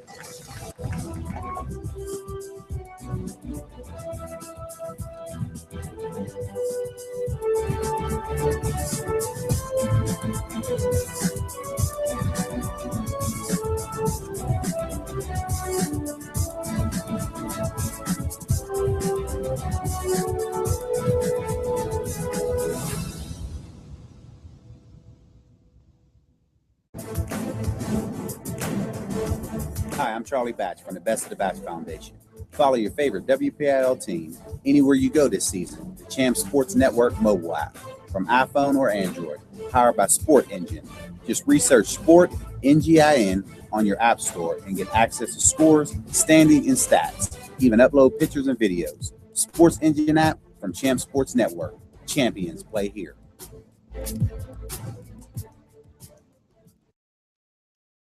I'm Janelle Wright, a Panera Bread customer. I am the mother of 4 children, and I'm a professional violinist. After eating the breakfast power sandwich, I know that I'm fueled for the day and I feel satisfied. To me, this is the only fresh, wholesome option out there because the competitors have something that's processed that they're warming up in the microwave. What I love about the breakfast power sandwich are the wonderful ingredients. It's the all-natural egg, the Vermont white cheddar, and smoked ham on freshly baked whole grain bread. Something under 350 calories, and that's awesome.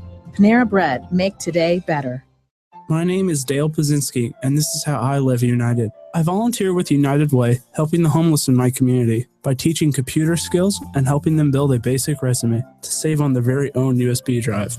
It's huge when somebody says, "Hey man, that job that you helped me apply for, I got it." My name is Dale Pazinski. I help people achieve financial independence. So I don't just wear the shirt, I live it. Give, advocate, volunteer, Live United. Go to liveunited.org. Brought to you by United Way and the Ad Council. Golden Corral is the best deal in America. That is music to my ears. Golden Corral is a gift to my wallet. Only Golden Corral could give you the whole delicious restaurant for one incredibly low price. I like the sound of that. It's scrumptious appetizers, endless entrees like our premium 5-ounce sirloin filet, and desserts including our new non-stop irresistible triple fountain yum. Can't beat the price. Or the food. Or the triple fountain yum. It's all on our endless buffet for one low price, and it's only at Golden Corral. Best deal in America. Period.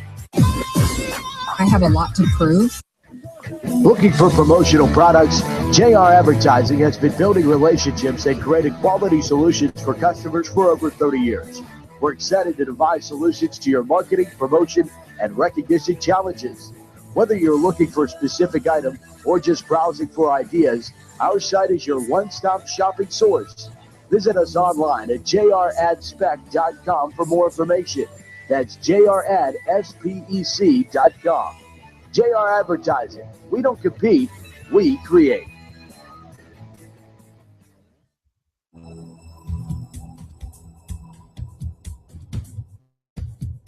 This is Charlie Batch, and you're listening to Champ Sports Network, where champions are heard.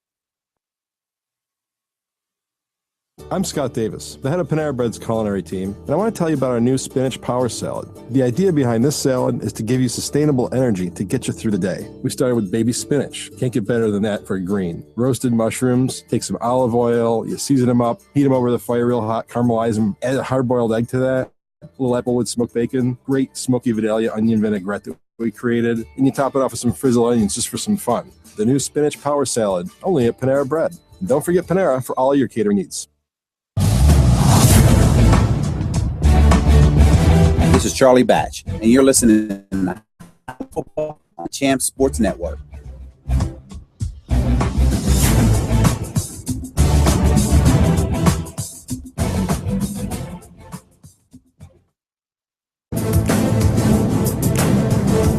Hi, I'm Charlie Batch from the Best of the Batch Foundation. Follow your favorite WPIAL team anywhere you go this season. The Champ Sports Network mobile app from iPhone or Android, powered by Sport Engine. Just research Sport NGIN on your app store and get access to scores, standing, and stats. Even upload pictures and videos. Sports Engine app from Champ Sports Network. Champions play here.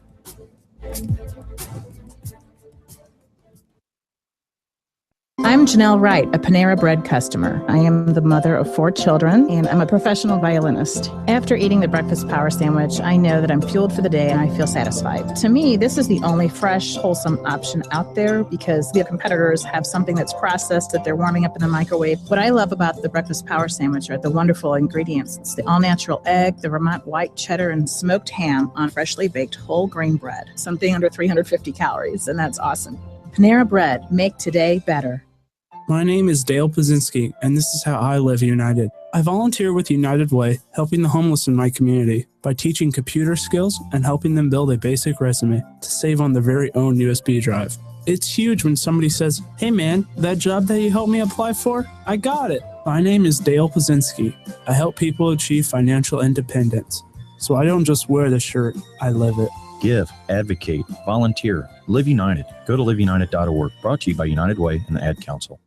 Golden Corral is the best deal in America. That is music to my ears. Golden Corral is a gift to my wallet. Only Golden Corral could give you the whole delicious restaurant for one incredibly low price. I like the sound of that. It's scrumptious appetizers, endless entrees like our premium 5-ounce sirloin filet, and desserts including our new non-stop irresistible triple fountain yum. Can't beat the price. Or the food. Or the triple fountain yum. It's all on our endless buffet for one low price, and it's only at Golden Corral. Best deal in America. Period. I have a lot to prove. Looking for promotional products? JR Advertising has been building relationships and creating quality solutions for customers for over 30 years. We're excited to devise solutions to your marketing, promotion, and recognition challenges. Whether you're looking for a specific item or just browsing for ideas, our site is your one-stop shopping source. Visit us online at jradspec.com for more information. That's jradspec.com. JR Advertising. We don't compete, we create.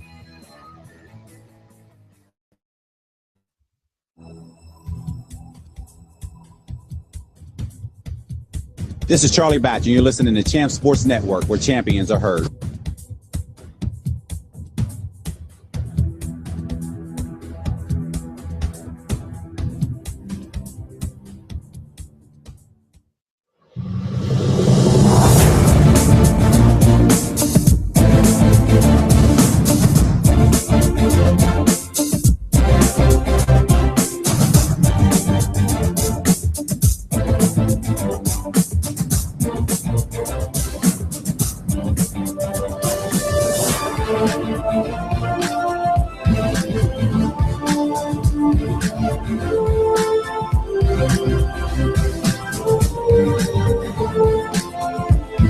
I'm Scott Davis, the head of Panera Bread's culinary team, and I want to tell you about our new spinach power salad. The idea behind this salad is to give you sustainable energy to get you through the day. We started with baby spinach. Can't get better than that for a green. Roasted mushrooms, take some olive oil, you season them up, heat them over the fire real hot, caramelize them, add a hard-boiled egg to that, a little applewood smoked bacon, great smoky Vidalia onion vinaigrette that we created, and you top it off with some frizzled onions just for some fun. The new spinach power salad, only at Panera Bread. And don't forget Panera for all your catering needs.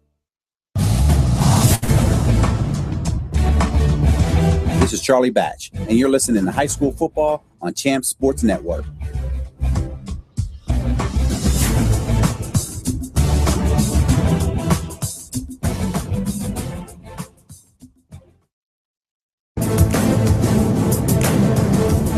Hi, I'm Charlie Batch from the Best of the Batch Foundation.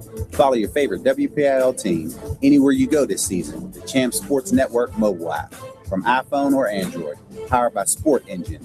Just research Sport NGIN on your app store and get access to scores, standing, and stats. Even upload pictures and videos. Sports Engine app from Champs Sports Network. Champions play here.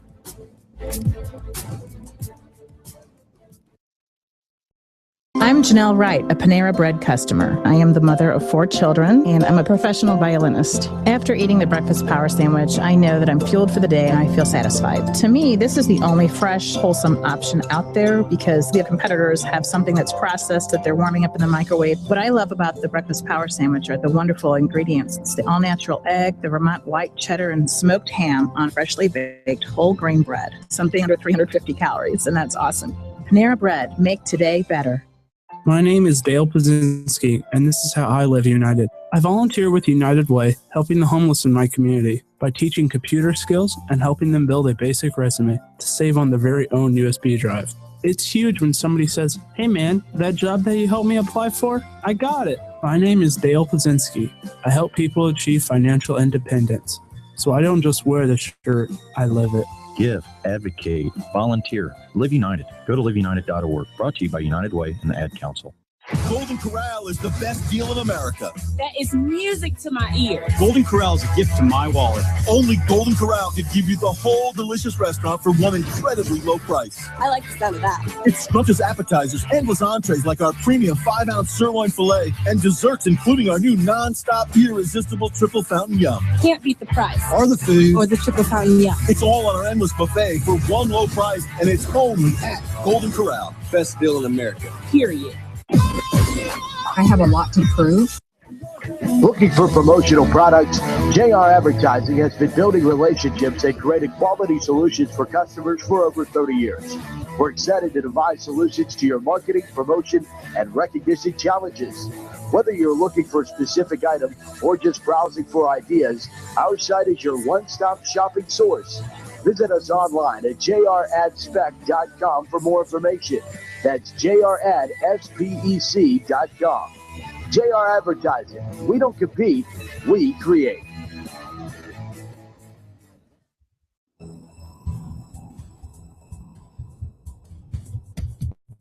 This is Charlie Batch, and you're listening to Champs Sports Network, where champions are heard.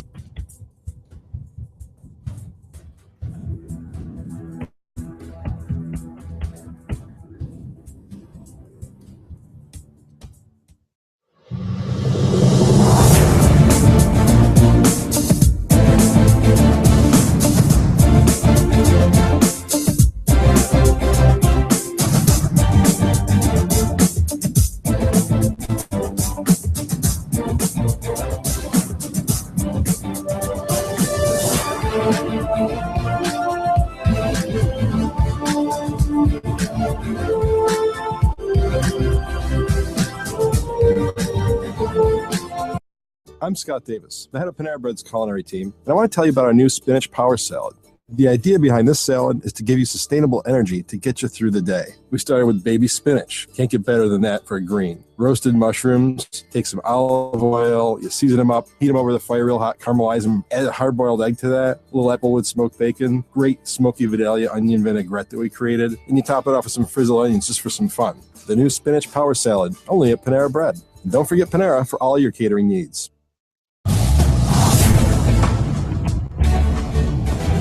Charlie Batch, and you're listening to High School Football on Champs Sports Network.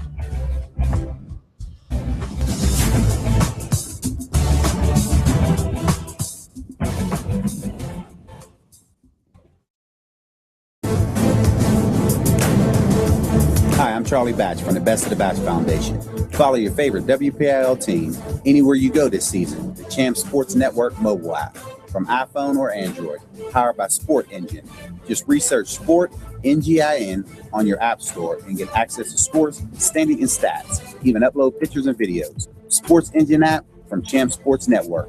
Champions play here.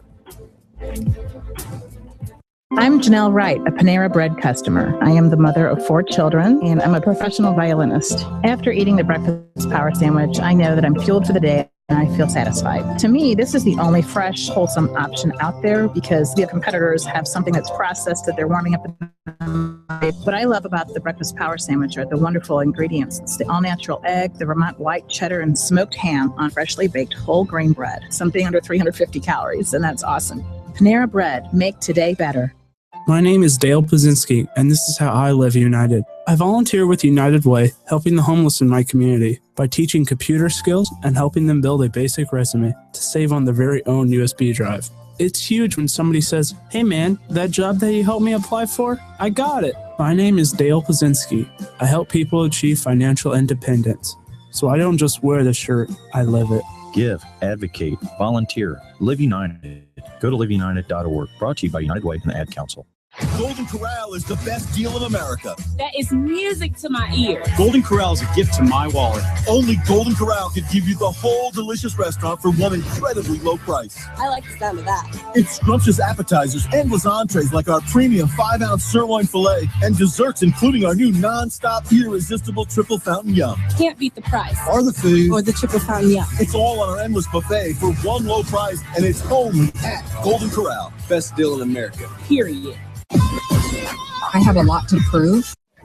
Looking for promotional products? JR Advertising has been building relationships and creating quality solutions for customers for over 30 years.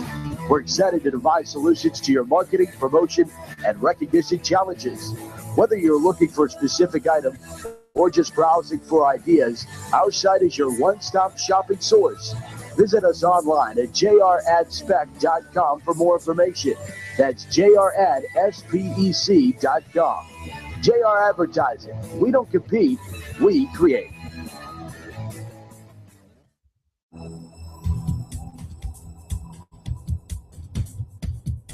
This is Charlie Batch, and you're listening to Champs Sports Network, where champions are heard.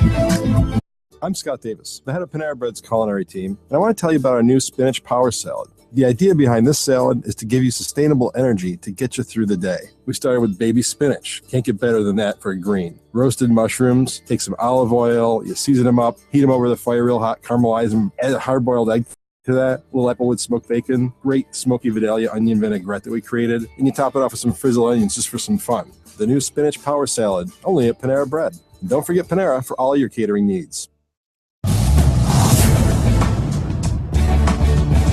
This is Charlie Batch, and you're listening to High School Football on Champs Sports Network.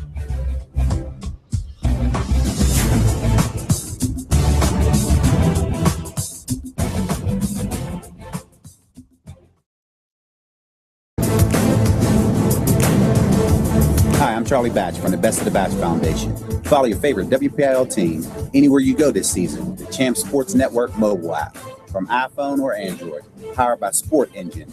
Just research Sport NGIN on your app store and get access to scores, standing, and stats. Even upload pictures and videos. Sports Engine app from Champs Sports Network. Champions play here.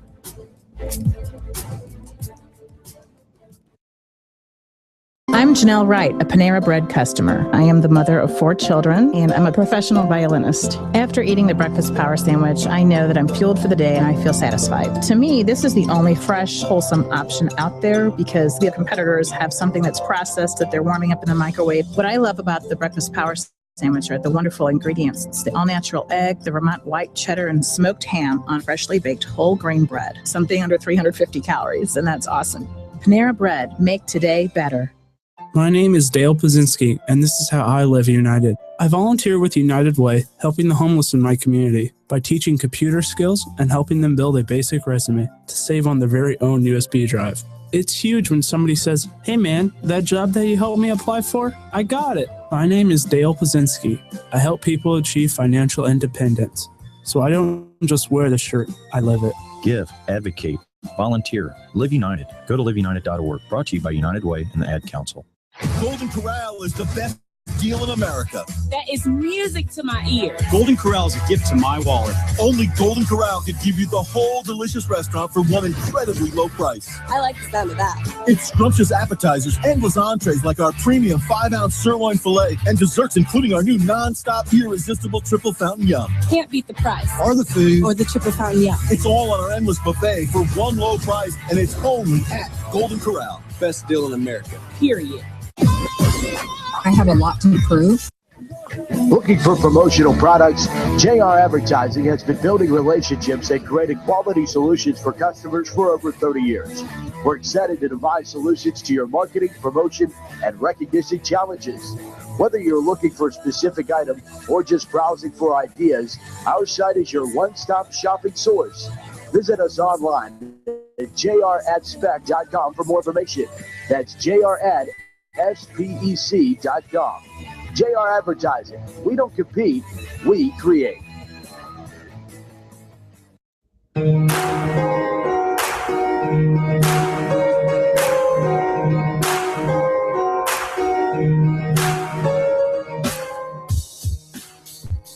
Welcome back to Highmark Stadium, Champ Sports Network.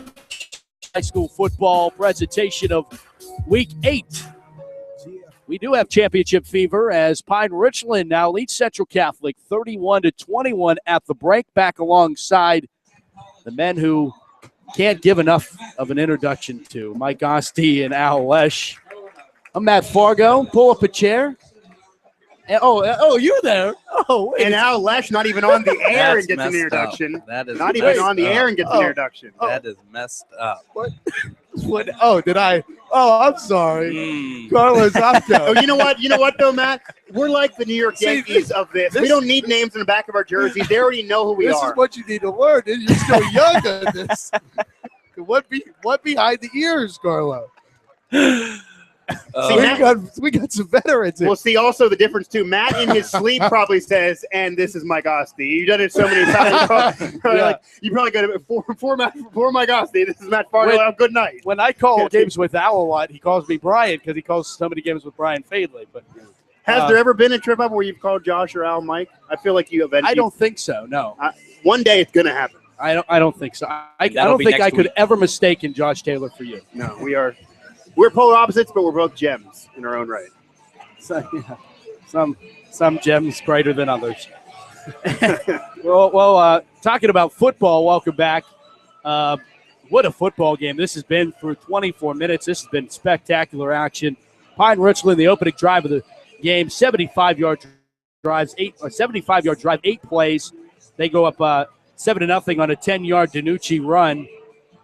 Central quickly responds with an 80-yard, 7-play, 80-yard drive. Only a minute 22 off the first quarter clock. We're tied at 7.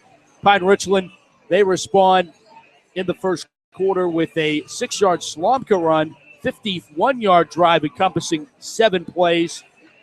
And it's 14-7. Make it 14-14. Central, 94-yard drive, 11 plays. Eats up 5 minutes and 37 seconds of the first half. They finish it off on a 47-yard pass, hook it up as Hamlin made the catch from Central Catholic's Navarro. And that made it 14-14. Make it 21-14. 75-yard drive in one place. 5 yards to Nucci to Gaston. Took Gaston 12 seconds to run to the end zone. He was out of gas after that touchdown.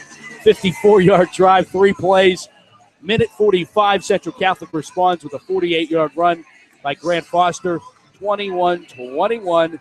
Pine-Richland goes 48 yards in 8 plays. 2:41 off the clock, 11-yard Slomka run with some great vertical, and then a 36-yard field goal by Napotnik makes it 31-21. Great one here at Highmark Stadium, but Central desperately needs to score on the opening drive here, guys. And Central Catholic has the football here to start the second half, but Central Catholic needing some adjustments. It's been mostly Pine-Richland in that first half, kind of how they scripted it, even though they were traded punches throughout. And they're going to get good field position as a kind of line drive kick there.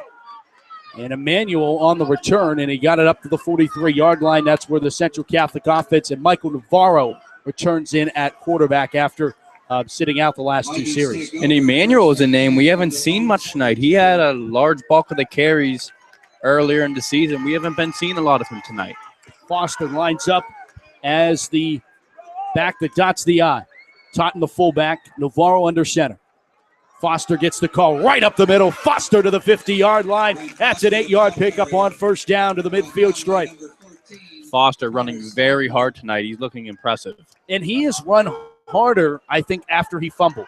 Oh, Yeah, easily. He tried to, show the coaches, hey, my bad, my mistake, and maybe it wasn't even so, but he wanted to kind of be able to show his worth in this game as he's been doing all season long, and he's that back that you can use his muscle, the thunder power, and really cling to him, and he's been driving this offense this game so far.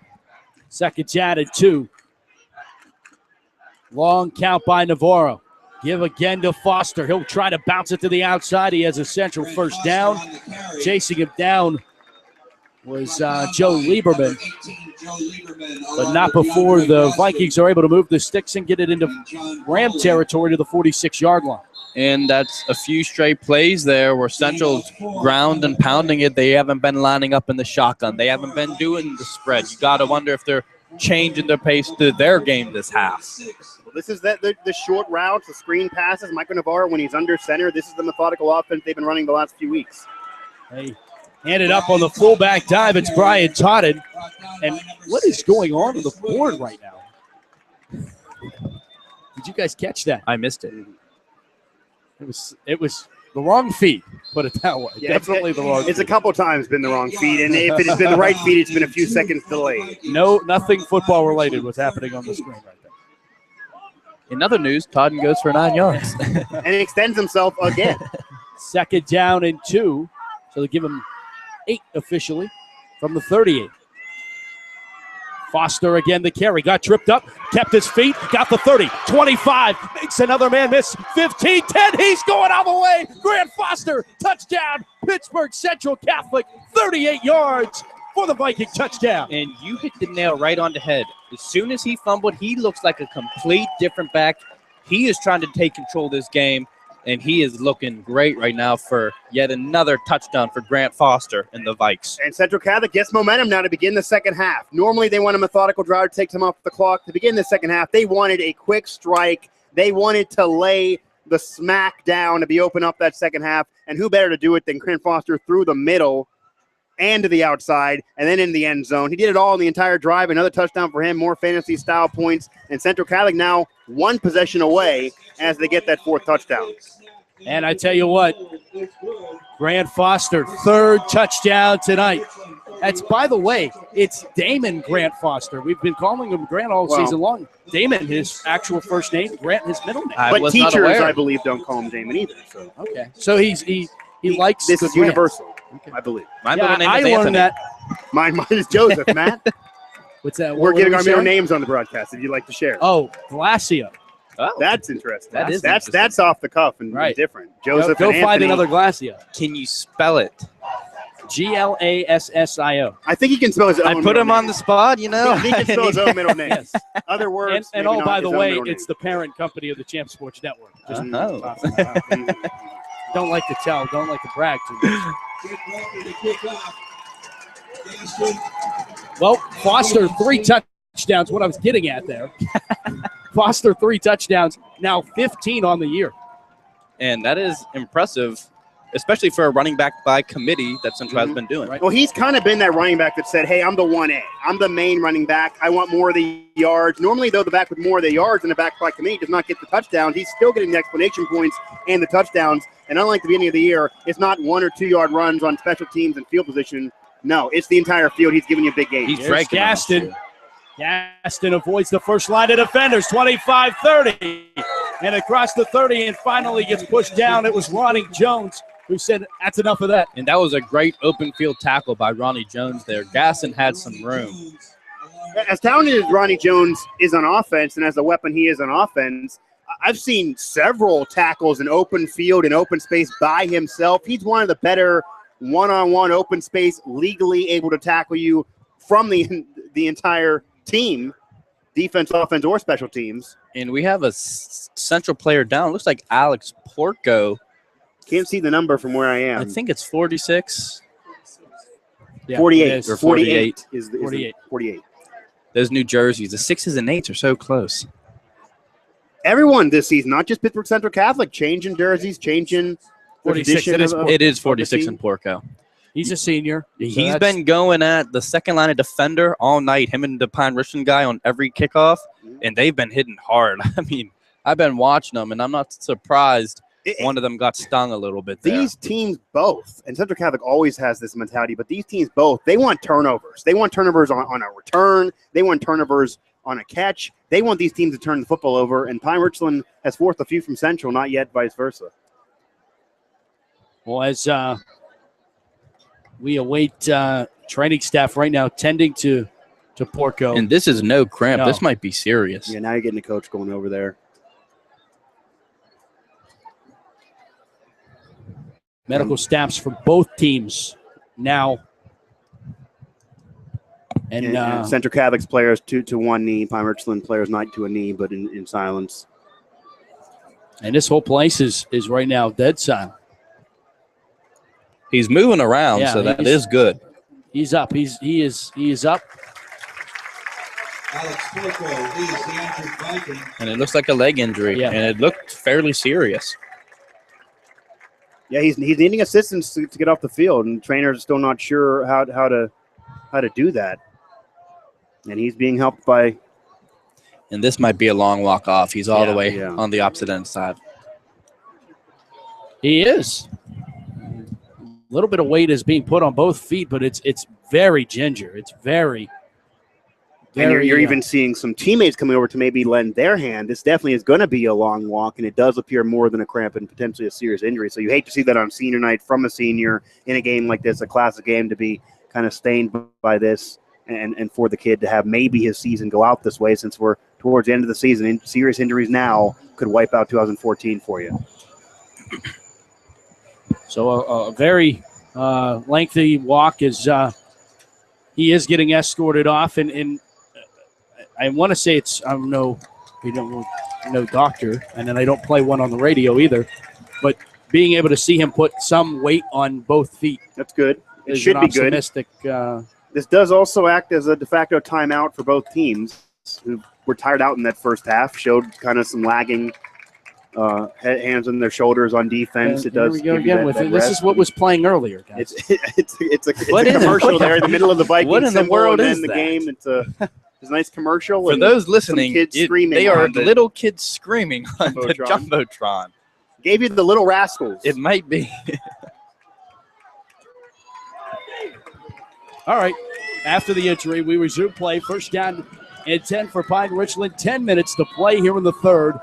Pine-Richland leads by 3. Empty setback for Danucci. 5 wide, trips out to the far side. They're going to pass the football.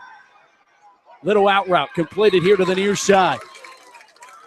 Tyndall once again all over that. That's a little sting route there. Ernest Williams on the reception. That's his first catch of the night. And Central did not have one of their linebackers out there. They were playing a strict zone, so it was really a 2-on-1. They ran the sting route, thinking Tyndall would bail early, and he did not. He came up and made the play. Back to pass again. A little pump fake from Danucci. He completes his pass to Gaston. That's a Pine-Richland first down. Move the sticks. up to the Ram 48-yard line. The teams that have had success passing in Central Catholic secondary have done it outside to the sidelines. Pine-Richland going to the middle. They're going to the middle of the field and getting completions in big games. A misdirection play. They give it off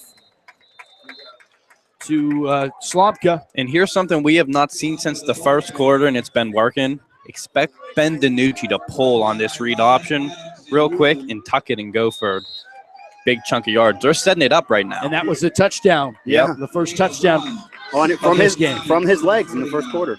Play action this time. DiNucci to pass. He'll throw down the sideline and incomplete and a late flag. And I think that might have been a good play. 24, Bryson Garner put his arm out and slowed up Gaston, but Gaston had him burnt. And if he didn't put his arm out there, that's a touchdown for Pine-Richland. I think that's actually a good 15-yard penalty that Central takes there. Definitely a good penalty that they take. Smart play by Garner there. It was a penalty, though. I mean, you see the penalty. It was a penalty to take. Clear, yes. But you can see Gaston getting tripped up and almost fell to the ground prior to being able to catch the football and almost still caught it. Yeah, Gaston almost made the diving catch. Still almost caught it. He's made a couple almost one-handed grabs in this game. But you had to do that or else you would have been conceding the touchdown. Well, Central obviously don't need to be a math major. Needs to keep Pine-Richland out of the end zone here on this drive. 8:53 to play, third quarter. 36. DiNucci from the gun side. Carter was right, trips out to the far side left. Ball sits near side hash, and now DiNucci looks back to his coach, and they reset. Slomka moves from his right to his left. And they throw it out onto the far side. It's completed out to Murhut. And Murhut is tripped up across the 30, inside the 30 to the 29-yard line. You know what, guys? I'm looking at this score here. Pine-Richland put up 31 in one half. You're now it's just digesting for Carlo. Yeah. When has that ever happened on a Terry Totten defense? That's like putting up 62 in a game. It's unbelievable. Here's a big hole. Slomka to the end zone. Touchdown, Pine-Richland. 29 yards for the Ram touchdown. Open space again right to the middle and another touchdown for Pine-Richland. And you go to the scoreboard, they're trading punches because of that field goal at the end of the first half. You can't trade punches now if you're Central Catholic. You need either the turnover, you need now a stop, you need maybe a one-play touchdown drive. You need something to change this game and give you some momentum and not make this trading punches, because now Pine-Richland is in the driver's seat and then some, and they're still having shown signs of being able to score at will. Another touchdown on the ground, going right through Central Catholic's defensive line, and these touchdowns through the air, either to the corner or a big play for 50-plus yards. They've done whatever they wanted against the Central Catholic defense, which has been one of the better Central Catholic defenses they've ever had, and they won championships thanks to their defense. And this speaks volumes to Coach Eric Kasparowicz of Pine-Richland. Central coaches told me before the season he is the best coach in the WPIAL. He can line up an offense. They can put you in so many different formations that he's very good at making you play how he wants you to play, and he's taking advantage right now, and he's showing this Terry Totten defense, hey, you know what, there might be a new boss in town. 67-yard drive, 6 plays, just 237. It takes on a 29-yard Connor Slomka run. And just taking a look at the Northern 8 halftime scores, Fox Chapel leading Butler tonight 14-0. Pine-Richland, so I heard, was up 31-21 at the half. North Allegheny leads Mount Lebanon 13-0. North Hills 23-0 over Shaler, and Penn Hills is on Seneca Valley 21-0. So your Northern 8 scoring updates. And really, it was always Central Catholic, a defending champion all season long. Central Catholic, the best in Quad A, and then Pine-Richland maybe, and some teams, kind of a drop-off from Central Catholic. Pine-Richland wins this game. That has now been shaken up, thrown on the ground, stepped on, punted. It would really shake up your power rankings there for Champ Sports Network. And this is going to go into the end zone for a touchback. Central back to work at the 20. But, Carlo, you obviously got to give credit to the coaching staff of Pine-Richland. But you look at how they've done with adjustments, how they've been able to use their wide receivers against Central Catholic secondary, the linebackers playing more one-on-one for Central. Has maybe Coach Totten been out-coached in this game? We know his resume, but maybe he's been out-coached tonight. You know what? I hate saying Terry Totten gets out-coached, but, I mean, they're putting up 38. There's still 8 minutes playing the third quarter. But at the same time, I think you need to look at it on the other side. This offense for Central Catholic's not known for putting up points, and they put up 21 in the first half too. So I think you need to look at it from both sides. A run on the right side. Foster's tracked down to the backfield this time. Finally, Pine-Richland says enough is enough, and Schaefer comes in to make the stop, but there'll be a second down to 10 coming up. But, yeah, I think you need to look on it on both sides. And it could also be a little bit, though, if Central Catholic probably felt, you know what, you have the best offense, we have the best defense, and the best defense usually beats the best offense, and maybe that's not held true tonight, where this offense might have been too much, and it is totally different than anything Central Catholic's seen in years. It's totally different than all of the WPIAL has seen. It is very unique. 7:45, the clock winds here in the third. Central down 10. Sweep to the left side. Foster trying to cut back against the grain, and he is tracked down. Pine-Richland defense is there. Murhut, Zoller, Williams, they were all there. And this is a critical play, 3rd and long for Central Catholic. If they don't get this play, they're giving Pine-Richland the ball back. All the momentum's on Pine-Richland's side, and it's like stabbing Central with a knife. If you go up 17, you're pretty much done. Yeah, and Central Catholic's not an offense that comes back from down 17. They play that par and hold a lead. That's what their defense does, but do they have enough on offense to come back? That's not how they're built. 3rd down and 8 from the 22. Navarro back to pass. Delayed handoff to Foster, and he's tracked down to the backfield. He's going to lose 4. Well, behind the 20-yard line, back to the 18. And there was a host of white jerseys in among them, though, Joe Lieberman. Carlo, that play call, if it's that critical to you, that play call is pretty much conceding the down almost, unless you think your running back's going to go through 7 defenders with no line. I mean, they ran the draw. Usually they have success on draws on 3rd and long, but that's success against teams like Shaler, against teams like Connsville, not the powerhouses of Quad A. You're playing the powerhouse Quad A. I think you have to put the ball in the air there. This goes back to the chess match, though, which has been being won by Pine-Richland. Maxura's punt is fair cut at the 48-yard line of Central Catholic, and this is if the Central Catholic defense needed to make a big play, it is coming up on this drive because, as Carlo alluded to, Central cannot afford to go down 17. And they trail right now by 10 with 6:11 to play here in the third quarter. And I want to remind you Pine-Richland's not done scoring, I would imagine. And if you're Central Catholic, you can give up a field goal. That only puts you down 13. That's not a backbreaker. Right.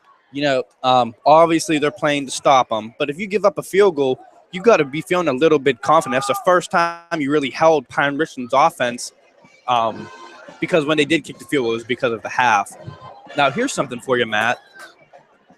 When we had the WPIAL Insider 7-on-7, did you get a grand tour of the Pine-Richland facility? I have been there a handful of times. Did you see the countdown clock in the weight room? Right outside the weight room. Yes. Yeah, walking into the weight room. Yes. And it was counting down to the day Pine-Richland played Central Catholic. They've been aiming for this game since January. And they've been aiming for it probably even more than Central. Central says, yeah, it's on our site, but we're the defending champion. We're gonna beat you even though it'll be close. Pine-Richland knows this is a program builder, and right now they look like the better team. Yes, they do. We're not going to break, but I just want to tell you that you need to tune in to the Helmet Head Football Show here on Champ Sports Network. We have a link to it. It's also on Northeast Pennsylvania Football and Northeast Pennsylvania Fox Sports. It's the only statewide scoreboard show for high school football. Talk a little college. We even thrown a little bit of pro. It's really changed over the last few years, and it continues to get better and better. And from what I hear, there's a guy from Champs that's going to be on tomorrow morning at around 9:30, 10 o'clock. So tune in. I hear I'll be sleeping. First down at 10 after the timeout. Screenplay set up to Gaston, and Gaston gets up to the 45-yard line, picking up 3. And he got licked by a few Central defenders there. Tyndall included in on that.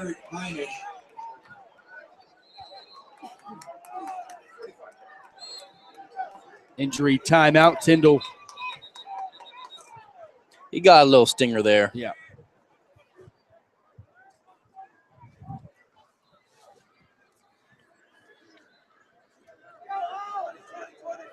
And Danucci taking this time to talk to he's his hanging coaching out. Yeah, staff. he's taking the injury timeout to its fullest.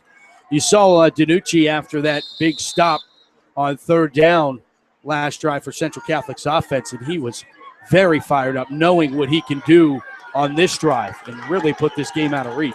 And what's going to prepare Ben Danucci for college, for maybe beyond, is his brains. He is a football genius. He knows these plays. He can call his own number. He can do the audibles. This is somebody who's not just the athlete on the field. He can be almost a segment of the coaching staff. Slomka on the draw play, and he fights forward to the 41-yard line. And he's another one. He and both Grant Foster running very hard. 7 yards for Slomka. It's a big 3rd down and 4 coming up here. Danucci conducting signals with his offensive line. Parks him out. Play action to Slomka. Rolling out to the right. Here comes some pressure. He'll throw it across the middle of the field. He got it. Gaston, who made the catch inside the 15-yard line. Gaston again, and he's high-stepping his way back to his position on the near sideline. Well, when you make a catch like that, you can be cocky. Gaston again getting separation from the corner, getting to the middle of the field and getting wide open and making the catch. And that is such a backbreaker for the Central D. It's 3rd down. You have Danucci pinned down 10 yards behind the line of scrimmage. He completes that. Now they complete it to the near side to Murhut, and Murhut's fighting. He is into the end zone. Touchdown, Pine-Richland. Mike Murhut from 13 yards away. And touchdown, Rams. This game boiled down to big plays now. This game, if you really look and reflect on this game, it is big plays. It is big plays through the air for Pine-Richland. They've proved they can do it on the ground. Both teams have done it on the ground. They traded punches and they took advantage of some mistakes.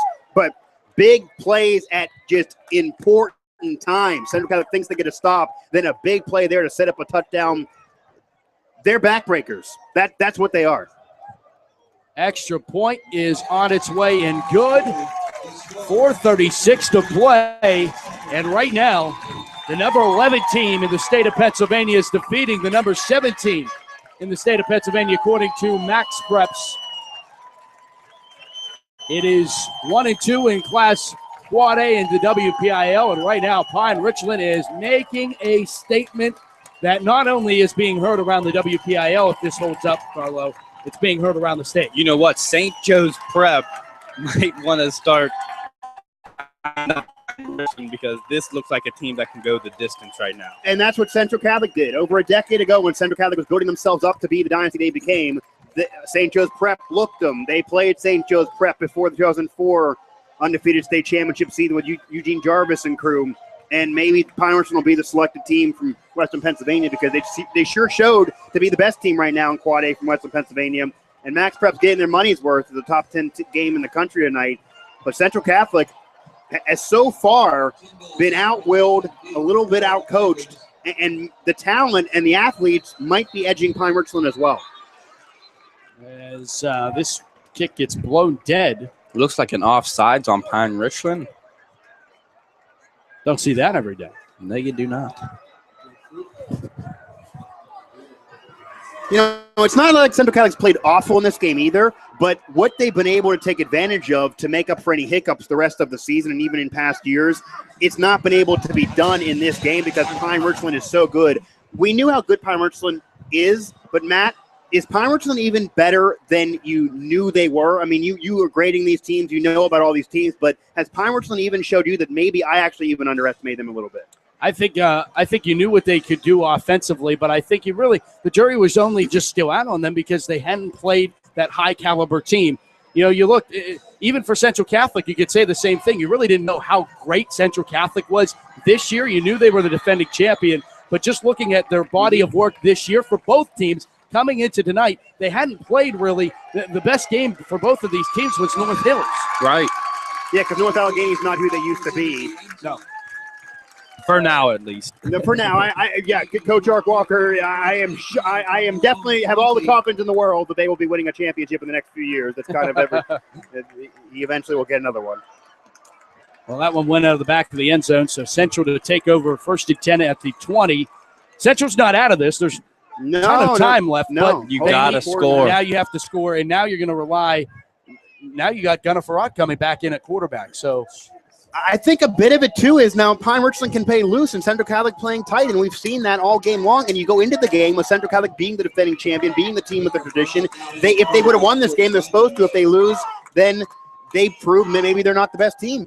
Farad throwing, completing his pass out to the far side. It's Patrician, and he just got pushed out of bounds as he almost took that one the distance down the far sideline, but instead it will pick up 10 yards right to the 30. It's 10-yard gain, first down for Central. And that is not something. the ball to Patrician. No, and you know why? Because Pine-Richland have been kicking it, squibbing it, onside kicking. They haven't been punting.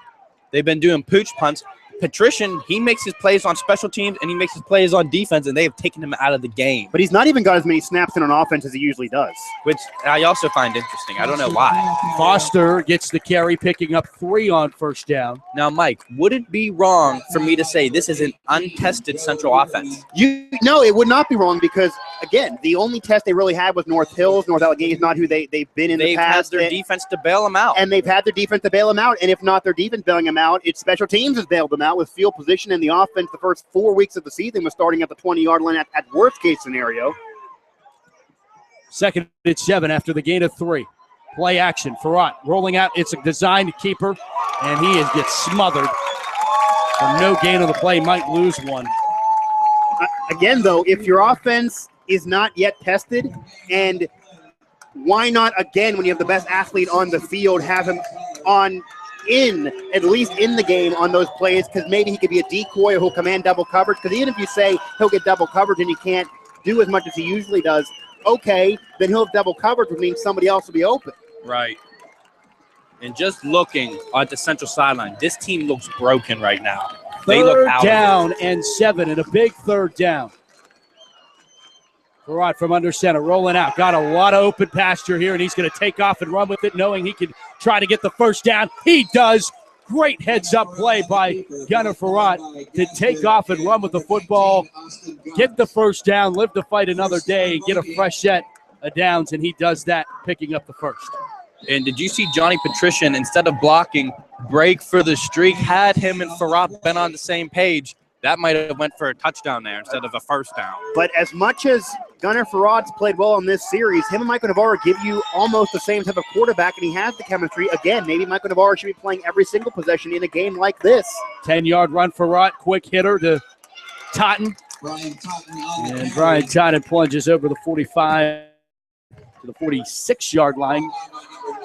Give him 3 on the first down carry. This has kind of been one of those games where Central Catholic, as much as they're the kings of adjustments mid-game and before games, knowing their opponents, and they're not overlooking anybody, certainly not going to overlook Pine-Richland and what they've been doing this year, but Central Catholic basically stayed true to their game almost to a fault, that we're going to do this, we're going to have quarterback by committee, we're going to switch out in possessions, we're going to run, we're going to do this on defense, we're playing the linebackers. Maybe you can't do that in this game. Man in motion, Zion Midas on 2nd down and 7. And it's on a handoff to Foster. I thought maybe Farad had the keeper there, but it does go to Foster, and Foster gets to the midfield line, and it's going to bring up another big 3rd down and call it 3. And if I'm Central Catholic, I want to get Johnny Patrician involved. He's electric. He gets the fans going. He gets the sidelines going. Maybe you want to force the ball in his hands. It's not a wrong idea. When you have an athlete like that, there's been many teams to force it in their hands, and eventually they come up with it, or at least they become a decoy for the rest of the offense. Foster got the call, and he got jacked at the 50. And no problem there. 45-6. Nicholas Bird. And it is no question they are going for it. They didn't even bat an eye. But this could be your football game. This could be the game, and I think Pine-Richland sideline, as much as the down in the dumps over there on the Central sideline, Pine-Richland sideline knows that not only do they know they're leading this game, they know that, hey, we're better. We're the best team on this field. We play our game, and we're going to win. They're rejuvenated and revitalized from key moments and stops like that. 4th down and 3. The play action. Farad rolling out. Can he run? No. He's not going to. Now he'll throw in. He'll drop the ball. Incomplete. 4th down. And it's a turnover on downs. The intended receiver, as he was rolling out to the far side, Hunter Praske had the best shot at the football, and he was sliding down. The ball was thrown just behind him, and he could not make the catch. It's a turnover on downs. Pine-Richland will get the football at midfield, leading by 17 points with 38 seconds.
star cornerback, DeMar Hamlin. I can't find him. They hand it off on a second down. It's Connor Slumka on the carry, and it's a big third down here. I mean, we start the fourth quarter. This is an opportunity here for Pine-Richland to really continue to at least chew clock up. They really don't even need to score, but putting a score here puts it away. And they're not a team that usually chews clock up. But, yeah, if they're able to do it on the ground, still with Minucci in the shotgun, and still airing it out, really.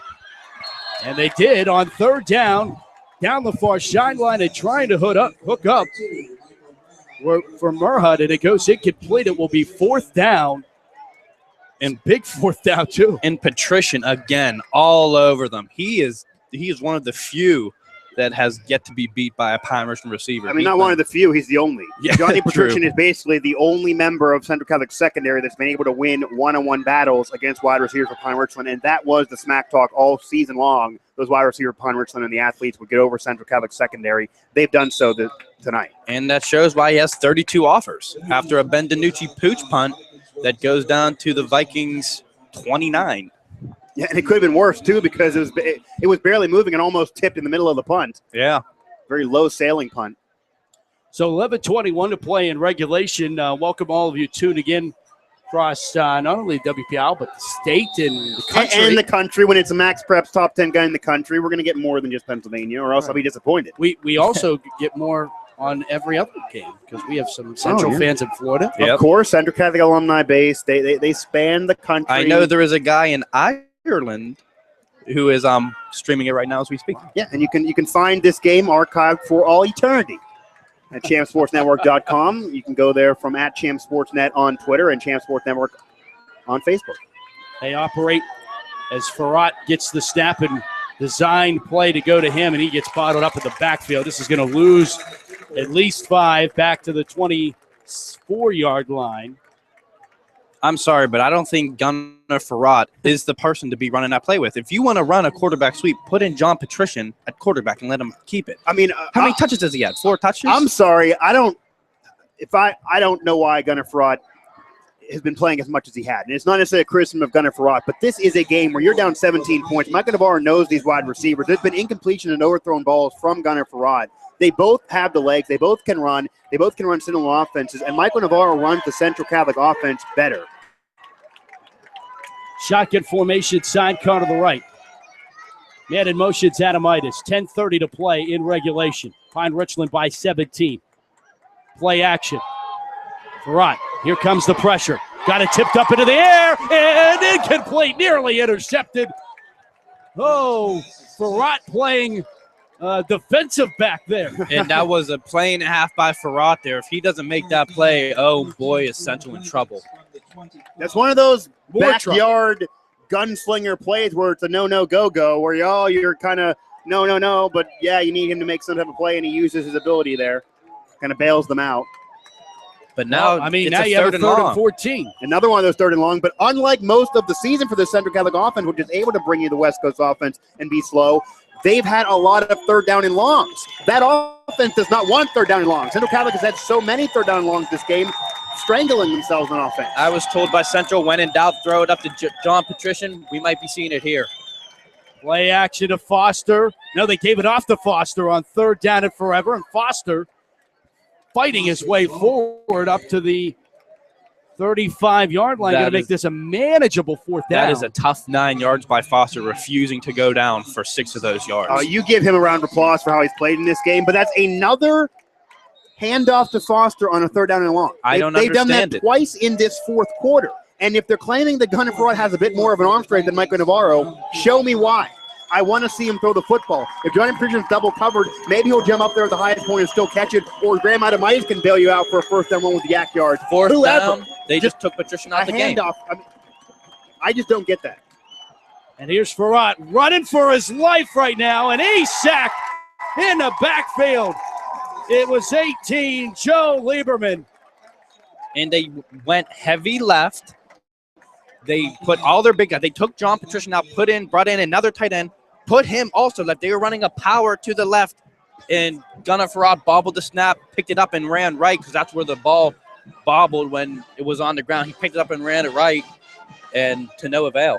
it almost seems like Central Catholic's offense, accidentally, of course, is playing into the lap of Pine-Richland defense. Well, that's what good defense does. They make you play into the. Well, I understand that, but Pine-Richland defense is not supposed to be the best defense on this football field, and they've been getting underrated all season long, and maybe that's also happened. I think so. I think look what they shut down North Hills. Definitely.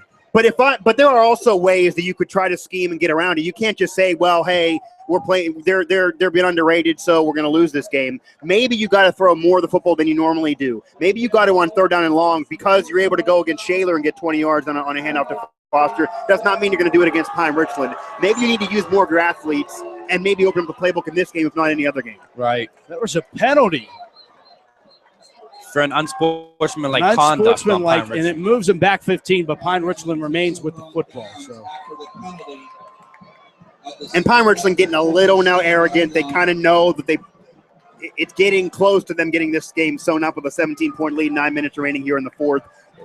If you're going to have that. If you're Coach Casper, you get your guys together and you say, listen, I wouldn't be so cocky and arrogant because it's very likely we see this matchup again in the playoffs. I mean, we've been talking about I highly doubt. It'll be bulletin board material if they do. I tell you what, I think that the winner of this game was going to undoubtedly, should they hold serve. Now, keep in mind, Pine-Richland's out of conference next week, so this is their year, pretty much. They're done in entering the postseason. So you have Pine-Richland, if they hold serve, they could more than likely, I would assume, get the number one seed in Quad A. Pine-Richland would be number 2.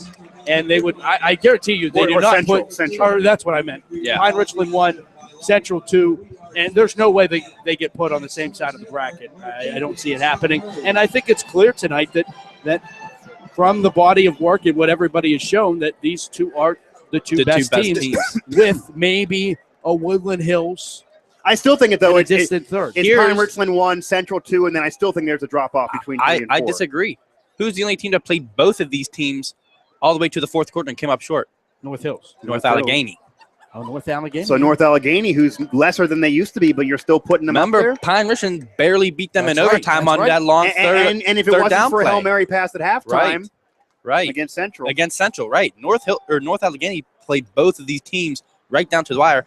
Not saying that they're going to go into the playoffs making times, but well, you never want to down Coach R. Walker. Coach R. Walker can creep. I mean, maybe his roster's it's not North Allegheny University anymore, but it's still one of the better programs in Western Pennsylvania and in Quad A, as it always will be.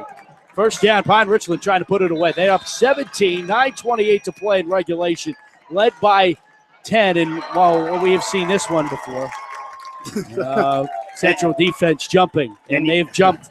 That was the 5th encroachment penalty. It has to be 5. I was thinking 15. Yeah, and you see too hitting yourself on the helmet. The Central Catholic's frustrated. They're getting pulled to these. They're frustrated. It's a team that has committed a lot of penalties this season, but these are dumb mistakes, and it's not smart football. And Central Catholic knows that. Danucci moves Slomka from his left to his right, and now they give it off to him. And he is wrapped up abruptly. Number 14, and I think that was, again, how about David Adams? He's been everywhere.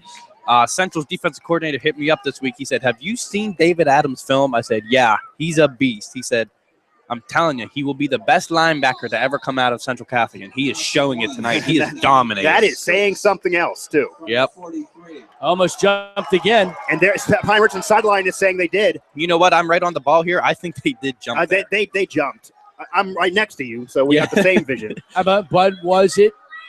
Well, they reset. They were able to get back. So play action. They throw it out to the far side. It is completed, and that is a Pine-Richland first down out to Mike Murhut. To the 35-yard line to move the sticks for the Rams. And also, you look at who Central Catholic's defense is playing against in this game. It's different than what they've seen in a while. But Pine-Richland's offense, they're so unique in a sense that, yes, they have so many athletes, but they don't even cling to their athletes. This is a system. This is almost a advanced college pro offense. There's some college teams that win that cannot run this. Oh, I am full-heartedly agree with you there. These athletes aren't so far and above superior. It's just they're that open in this system, and they're making the plays here. Fade route to the far side, and Gaston incomplete. Through his hands. And he almost had Tyndall. Tyndall was on his hip. That would have been an impressive catch. He almost came down with it. I don't know if I want to give Pine-Richland all that much credit as far as this amazing offense that nobody else in the world can run, but I think that's giving them a little bit too much But credit. again, you're exaggerating and putting words in my mouth. I said there are some winning college programs that cannot run this, which is true. There are some winning college programs that run a more simpler offense than what Pine-Richland's doing, and this will help them if they do play at the next level because they're having to learn more in their playbook to run this. Second down, and it's 14. Connor Slomka once again the carry. And regardless, I mean, there's no shame in losing this game to Pine-Richland if you're Central Catholic. Yeah, your tradition's more than Pine-Richland, but this is a great Pine-Richland team. They've also won all their games. They've also won handily in their games. And defensively, they might have been getting underrated, and offense was just as explosive as they've been advertised. And Central defense has not seen this. So, hey. I think if you're Central Catholic, and again, there's 7:45 left to play right now, and another third down and 8, and I'll finish the thought here after the play as Danucci gets the snap. Play action, tipped up into the air and incomplete, nearly intercepted. And that would have been a nice momentum changer for Central. Central been waiting for it. They have yet to turn the ball over. But what I would, if this does hold up for Central Catholic, you have to realize too that this loss really doesn't change anything on other than what side of the bracket you're going to. Oh yeah, I mean you're going to be 1 or you're going to be 2. The sky is not falling. I mean the sky is not falling. The world is not over. Does Central the Catholic is still going to be the number 2 Woodland Hills seed. over them though? Woodland Hills just lost to West Allegheny. That would only be because of a schedule. Woody High has 2 losses. That's too many losses, and you can't hold just one. off. They have the 1 to West Allen. So, maybe. And that was a thriller down to overtime. What a catch. They just lofted it up there, and some way, somehow, coming down with the football with Anthony Battaglia. I don't know how he caught it. That's the first time Battaglia's name has been called. DeMar Hamlin is not on the field. He's injured or something. I don't even see him on the sidelines. Wow. And that's a huge play for Battaglia. So maybe Central was right in putting their better corner. That was 4th down, by the way. That's a huge play. They've had 3rd down and long completions for big plays, but now there's one on 4th down. And that up the middle to Slomka. Just sucked all the electricity. Yeah. And it's Benanucci's completion percentage. That was one of the stats we focused on. That it's been evident in this game, and it's not even just him. He's an all-world quarterback, don't get me wrong, but these wide receivers are just catching the ball out of thin air right before it hits the ground. Immaculate receptions all day by these wideouts. And Danucci hasn't tucked the ball since the first quarter. They haven't even been running them. There's no need to. No, they've been living in the shotgun, and these wide receivers are catching everything. Delay handoff to Slomka. He'll fight his way forward. And I'm looking. Clock winds at 6:30. I'm seeing a few Central fans head to the exit gates. There's 6:30 left. Yeah. And also, too, Woodland Hills, yes, you lose in overtime to West Allegheny in that pro. Central Catholic got to be the 2 seed, and having your only loss beat to Pine-Richland. If they would beat Butler, they got to be the 2 seed for me. Has Penn Trafford or McKeesport lost? No. I think they would get the 2 seed. Is their schedule that much better? And Central is the defending champion and winning games with blowouts up until now. End zone down, short of the end zone for Pine-Richland. It will be 4th down at the 1. Well, okay, though, if Central Catholic, maybe they would even prefer to not be the 2 seed because maybe they get on Pine-Richland's side of the bracket and maybe they get them revenge in the postseason. Right. So that you can get it glass half full if you don't end up with the 2 seed. I do not expect them to be on the 1 side of the bracket. I think they're either going to get the 2, the 3. The only way they would get on the 1 side of the bracket is if he's telling me those 2 teams are undefeated, and then you go Woodland Hills. That's 3 teams above them, according to McKeesport and Penn Trafford are playing next week, correct? They would play. Okay, and I think they are both undefeated. So one of them would lose. So this might be a game playing for the 3 seed, but then that puts Woody High at number 4, and Woody High is a team that could easily. Well, maybe honestly. There are some teams that are lesser programs than what they've been because they don't have the same roster and some graduations like North Allegheny. But there's still parity. There's still a lot of competitiveness, and maybe they're a little bit diminished. But these are still all teams that are still good, and anyone can beat anybody. And now again, you're seeing that here tonight, with Pine-Richland leading Central with 5 minutes remaining in the 4th. And it is a 4th down here. I will I beg your pardon. McKeesport has already lost. They're 6-1. Penn Trafford is the only other team in Quad A that has not lost. So if Penn Trafford would go undefeated and run the table and win that game, maybe that's a conversation. Potentially, correct. They could be a 2 seed. Yeah. The kick by Napotnik. His kick is good. 23-yard field goal makes it 48-28, a 20-point lead for Pine-Richland with just under 6 minutes to play in regulation. Pine-Richland running away with this one right now. They covered the spread. And, I think it's been an impressive effort. You got to tip your cap to Pine-Richland. You do, really and you got to go into the game. Central being the defending champion, both being undefeated, and Central Catholic's defense, you got to say Central Catholic was the favorite going in, but it was about even. It wasn't like they would have been a favorite for much. But now this game Pine-Richland has been the better team here tonight. If they played tomorrow, maybe Central would win that game by 20. You don't know, and there's no shame in losing this for Pittsburgh Central Catholic. But Pine-Richland's coaching staff has proved they got a group there that could, if they stay together, get themselves some championships. They got some athletes, their wide receivers, and all that smack talk that was heavily criticized by even us on Twitter going at some of them throughout the season and even in the offseason about, hey, our wide receivers can go at Central's corners. We're going to be able to go at that secondary. We're the only team that can beat them. Wait for us. We're circling on the schedule. I'm sorry. They proved everything right. There can't be anyone from Central going on Twitter going at them on any of those conversations tonight. They proved everything that has been criticized against that fan base and against what they were saying correct from what we've seen. Their wide receivers have won the battle with the secondary. They've been able to answer with touchdowns. They've been just as explosive in this game as they've been all season long, even against a Central Catholic defense that is one of the best they've ever had. And Central Catholic's offense has not been awful. They've scored points and they move the football. But I think what it really inevitably comes down to is what we talked about at the beginning of the broadcast, and it really has become back to unstoppable force, a movable object. Unstoppable force is now taking over and moving that immovable object. Yeah, and they were aided a little bit too by turnovers, which when you have a game even like this, you cannot turn over the football. And Pine-Richland, the only game – this is the only game all season long Central Catholic's defense did not get points off of a turnover. They haven't got a turnover. They haven't got – but not only haven't got a turnover, they haven't got points off a turnover, whereas Pine-Richland scoring 14 points off Central Catholic's turnovers. There's Patrician. That's a touchback. Can we change that rule? That rule needs change. These kickers are getting better and better. Right. That rule needs change. But credit Pine-Richland's defense. 0 points allowed in the second half to the Central Catholic offense. And Coach Totten makes those adjustments that in the second half. They scored 7. Central Catholic did score 1 touchdown in the third quarter. Mm-hmm. Our stat guy is saying yes, so you cannot argue. I recant my statement. All right. But still, only 7 points. Their defense, again, their defense was – I think their defense deserves the respect, and they've earned the respect through this game. They've been underrated all season long. Their defense is no longer going to hold them back from winning. With their offense, they're the best team in Quad A. That is Totten on the carry. He picks up 9 on first down. Maybe this could become a rivalry, too. Maybe. And I'm sorry, but if I'm Central Catholic, I'm down 20 points, 5 minutes left. I'm not running my fullback. Well, I wouldn't have run on third down and long back in the beginning of the third quarter either. Central Catholic had a little bit of a conservative offense, and you can do that when you're running back single-handedly, can go through the line and get you 20 yards a clip against the Connellsvilles of the world, but not against Pine-Richland. No.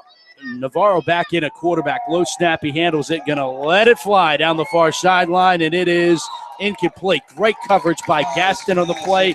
Intended receiver was Hunter Praske, and it will be 3rd down and 1. 2 names. Graham Adamitis, John Patrician. Where were they? Where are they? Witness protection program. And it's not their fault, I don't think. It's not their fault. It is. Graham Adamitis has been blocking well. I've been watching. He's been blocking well. He made the heads-up plays on special teams. Yeah. John Patrician, when he has had the ball, he made some plays. And even if Johnny Patrician, again, even if you're going to say he's going to be double covered, we can't use him, he could have been a decoy. And Graham Adamitis could bail you out of the 3rd down and longs and get yards to the catch. He's a big body tight end that gets yards and can score touchdowns in the goal line. They haven't even looked at him when they were in the red zone. That was Emmanuel who picked up the first down. We're down to 5 minutes now. So he gets involved. 2, good for a Viking first down. And once again, I keep harping on it. I need to know what's going on with DeMar Hamlin. Where is he at? Carlin needs to know. That's a big loss. Tweet him after the game. That he needs is to know. a huge loss for Central Catholic. Yeah, no and hopefully it's not a serious injury, and it's not going to be missing him in the postseason. So first down at 10. They go trips here to the near side. Shotgun for Navarro. Long snap count. He'll get it. Back to pass. Pressure comes. Pocket collapses, and he is sacked. Or he got out of it. And then he lost the ball, and then they're going to say he was down. He would have been better off with the sack. So there was a lot of intents. I think they did call him down. Yeah, they did. I think he was down. Even if they didn't call him down, he was down on the sack. And luckily he was down. Play, by the way. But now it is second and forever. It's just a bit of it felt like Pine-Richland said, we're throwing the chips on the table. We're going to be overly aggressive because this is our Super Bowl a little bit for our season. If we're going to be a champion, we're going to win this game and do that. Whereas Central Catholic's been maybe a little bit overly conservative for my liking. Right. This is a game that changes the Pine-Richland program as a whole aspect. Yeah, and if they ever do win a championship this year or even next year or the year after that, they're going to point to this game. Correct. Second down and long, and they give it off to Emmanuel, and he breaks one across the 35 to the 37-yard line. This could be third down and manageable. And going back to, can we add Emmanuel into the witness protection? Where's been Emmanuel up until this series? He was somebody the last few weeks was getting touchdowns. He was utilized so much. 20-yard gain on third down. I mean, he was kind of the unsung hero of the offense with so many weapons they've had, but they haven't had that many weapons in this game. They kind of just went to a few bread and butter players, but they need to spread it out a lot more. And there's another penalty.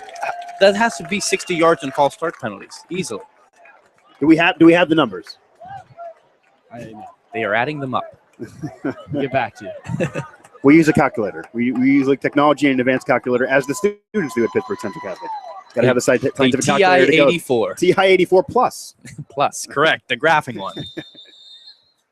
But now it is third down and 9, and look at this Central offense. Yeah. Hands are on their hips. Their heads are down. They look defeated right now. Yeah, and with a veteran and team. honestly, the play calling kind of is reminiscent of that. They're running the ball. I think they're saying, okay, we lost by 20. Don't score again. That is a manageable score. But it's a similar hands on their hips and play calling even the beginning. Vinny Emmanuel right now, and that's a third down and 9, and they're running a dive play. Yeah. I don't think he minds, but for his stat sheet. But yeah, this is almost like we're conceding this game. It's almost like, okay, this game has been lost. And it's not like they're going hurry up either. They're taking their good old time on offense. I don't understand this. And now they are bringing the punting team out. They are really waving and the point game. This game is not over. And Pine-Richland's apparently they forgot about Gateway Central Catholic at the final. Maybe 3 scores in like a minute. Correct. Unless you see a fake here, but I don't see a fake coming. No. Coaching staff getting older, but I wouldn't think they would forget. What a marquee win for Pine-Richland's program, though. Oh, great punt by no doubt about it. Max Zura. And this is a win for them. I don't want to say the Central lost this game more than Pine-Richland won. Oh, Pine-Richland won this game. It's a win for their program and their future. They were clearly the better team. They were outplayed, outcoached, out-schemed. They did that all to Central, and it's simple as that. And you would think, looking at Central Catholic's roster, wow, this roster has so many athletes on it. They're going to maul Pine-Richland. Pine-Richland thinks they're going to throw the ball all over Central. And I don't know if anyone. I don't know if anyone thought. I don't think anyone thought anyone was mauling anybody. One of the top 10 in the country. I don't think anyone thought anyone was mauling anyone. No, I didn't think anyone was mauling anyone. But Central thought they were going to. Well, okay. I mean, so did Pine-Richland in their locker room. As a football player, I think you need to have that mentality. Correct. I don't think you need to go into any game thinking, you know what, these guys are really good. We might lose. Correct. Central players were telling me this is another game to us. They didn't think Pine-Richland was. Well, you got to treat it like that. And Pine-Richland was saying the same thing in their locker room, but Pine-Richland ends up being able to maul. Slomka splitting the defense. They better tackle trying him. to add insult to They do. injury, and they got him, chasing him down, making a touchdown-saving tackle. Was Bradley Meyer, a junior. You know, I like having color around though, because anyone who says Mike's being too tough, I get a backup on the audio. You're welcome, I got a backup on the audio. Yeah, I know. Where? Well, this is the 2-minute warning. And I bet you Pine-Richland goes for another score here. Yeah, absolutely. Oh, that's another thing. Central Catholic wants to say, oh, you were the better team today. We won before. We're going to be classy and give you the win. Well, Pine-Richland's they're not going to, Yeah, I mean, they're trying to score. They're still playing the game until triple zeros. And this is a senior night for Central Catholic. They were hoping to get some seniors incorporated into the game that usually don't play a lot, and they just got beat, simply put, beat. A home game. The lights of Pittsburgh loomed over them on Friday night, and Central Catholic, the defending champion, tell you what, this is loses big. to Pine-Richland. This is big for Pine-Richland. It is. But I think there might be a little bit. There's a little bit too much celebration. It seems like. And this game isn't even a final yet. It's 158 left to go. To be fair to them, because people are going to say, "Well, act like you've been there before." They haven't been there before. To be fair to them, they have not been there before. But yes, of course, you would. I'm sure the coaching staff is even going to tell them, "Hey, don't do this." I mean, Central's going to remember this. Other teams are going to remember this. Act like you've been there before. We don't want to come off like we don't have any tradition. And the crowd is emptying as we speak. Yes.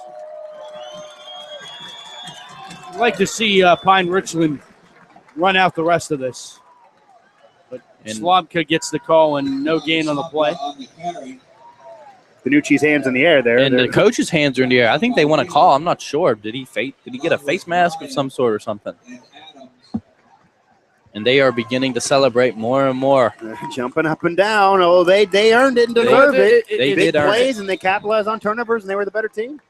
You know, Eric Katzborowicz, who took over for Claire Ultimus, the Pine-Richland team that was really a perennial power in Class AAA, right with Thomas Jefferson.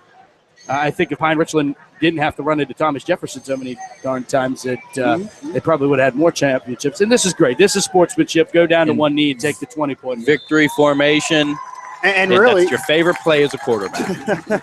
and really, when you have Central Catholics, the North Alleghenies, the North Hills, the Woodland Hills, the Upper St. Clairs, for it to only take them about 10 years to be the best of Quad A, that's not too horrible. In about a decade, they were managed to get to the class of Quad A against these teams. And this is going to be a way off the wall argument as they got one more kneel down to make this a 48-28 final score. Pine-Richland will win the Northern 8 Conference outright. Central Catholic has to finish some business next week against Butler. But my argument here is this win was great this game is great for both teams. And here's why I say that for both teams. Pine-Richland needed this to prove to themselves and to everybody else that they can compete at this level. For Central Catholic, this is a wake-up call. This is big wake-up call. This is a wake-up call, and I tell you what, great coach teams. You look at Woodland Hills. Remember, the last 2 years, Woodland Hills has started the season 0-2 and has ended up in the WPIAL championship. I think a loss like this, and by the way, both years they lost their opening game to St. Clair. When they played them in the rematch of the playoffs, Woodland Hills got the best of them. They won. So I love the fact that high school football, 9 times out of 10, you're going to get to see this game. We're going to get to see this game in the future unless one of these two teams gets upset. But to be quite honest with you, I don't expect it. I really don't expect it. I expect to see these two teams, whether it be at Hines or whether it be in the WPIAL semifinals. I expect that this is only going to be the first time of 2 times that these two teams meet. And that's how you can progress towards a rivalry, maybe. And also, when you look at Central, maybe the slice of humble pie is not a negative for them because they had a scare against North Hills. Maybe you thought that should have been their humble pie, but it wasn't. And now they always throughout the season, even when they would have errors in judgment, even when they were making the bad penalties, even when they were not playing to their A-plus game, their talent and their athleticism would just be too much for the opponent. They were still able to capitalize off the opponent's turnover. They were still able to win that game off of momentum. They were still able to get enough big plays to win the game. And even though they were allowing some yards to Connellsville, even though they were letting Shaler's get some yards, even though North Allegheny almost tied them and almost had a lead at halftime, North Hills almost beat them until the fourth quarter when they pulled away and got in the driver's seat. They had some close calls on humble pie. They finally get it here this week in the best team they faced in years, and a team that really showed to be better than them, played better than them all night long. They got out-coached. They got outplayed on offense. They got out-schemed. They were more conservative when you shouldn't be in a championship-type game, and all of that can be corrected still for the postseason. They're going to be around for that. They're still a championship team that remembers themselves as a veteran with rings in their finger. And this humble pie, again, it could be a positive for Central Catholic, but Pine-Richland deserves this win. Their program is now to Quad A level. They are legit. Nobody can argue against that. And they talked smack all season long, but they backed it up. And their athletes and their team is the best in Quad A. And, Mike, here's another point to make. The projected return for running back linebacker Ron George, the junior who already holds a few offers, BCS offers, mind you, was this game. He was not ready to play. They did not clear him to play. He will be cleared to play if they do play in the playoffs. He is a game changer at the running back position. As you saw, they ran the ball. Central ran the ball all night long despite being down. He has that game-breaking ability. So if they do meet up again, expect their playmaker at running back to be there. And George is a great player, all-around great player on the offensive side and the defensive side. He's one of the best players linebacking as well. And on the Pine-Richland side, just some really great play. And you got three guys that stand out on the Pine-Richland side of the field. You have Ben DiNucci, who Mr. Everything for them. Penn is they stole him. Are you kidding me? I've been saying it since I seen him in the summer. Right. He is a BCS caliber quarterback. Akron pulled the trigger and offered. He had another max school. I can't even think of who it was, but a few schools saw him and were like, okay, we're offering him. He went the academic route, went to Penn. Penn got a playmaker. He'll be a 4-year starter at Penn, and I bet you he wins them a few championships. And he's an athlete that in a system is in an intelligent system, as an intelligent player that can utilize his weapons and is just accurate as ever with the football. And accuracy is my first stat that I look at in the quarterback. Right. On the television side of things, we will wrap up our coverage. It's been a presentation of the Champs Sports Network, Central Catholic Football 2014, as Central falls their first game of the season and their first game within the WPIAL in 2 years. They got to date back to 2012, the last time they lost a game within the WPIAL. But tonight, it was Pine-Richland's night, and they got things done. So for Mike Oste, Carlos Zofko, Alesh, television side of things, I'm Matt Fargo. Thanks to Emily, too. Executive producer, something like that. Jeff Wink, our entire Champs Sports Network crew. Matt Fargo saying this has been a presentation of Central Catholic Football on the Champs Sports Network, where champions are heard. We'll talk to you next week when the Central Catholic Vikings head to Butler to take on the Butler Golden Tornado. Until then, everybody, good night from Highmark Stadium. From the radio side, stick around. We'll wrap things up right after this.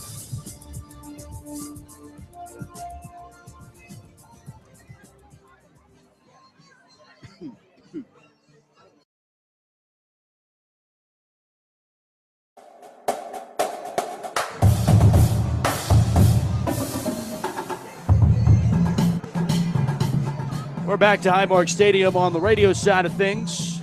Same guys who I closed it out with, and lady. The disappointment of many. Yeah, we don't have anybody else. Sorry. Welcome back. Go right down the line. Statistics from our fine fellow friends over at the Central Catholic Statistic Department that do a great job all year long.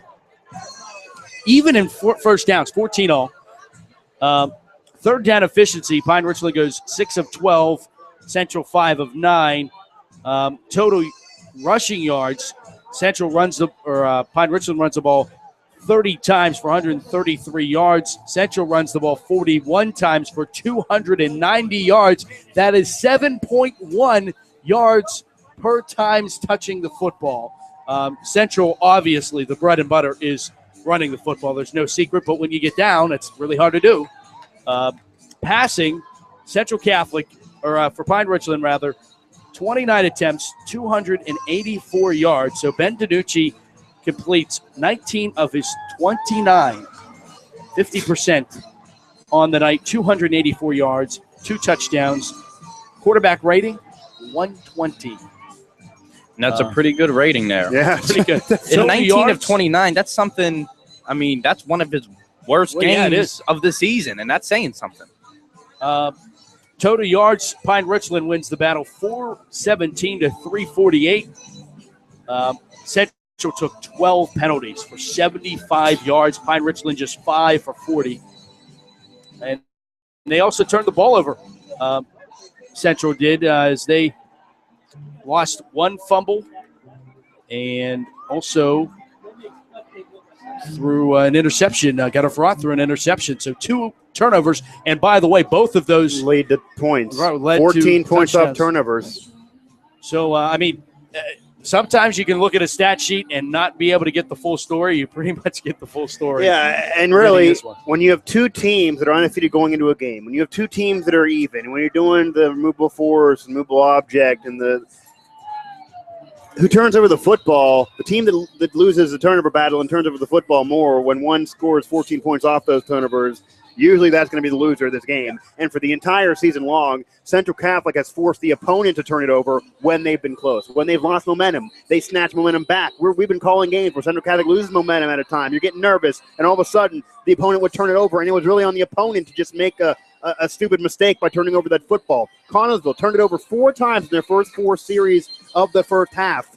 All series, they were getting first downs and moving the football against Central Catholic's defensive line, but they turned it over. Central Catholic would score on that. They were scoring defensive touchdowns all season long. This is the first game this year. They did not force a turnover by their opponent, and the first game they lose.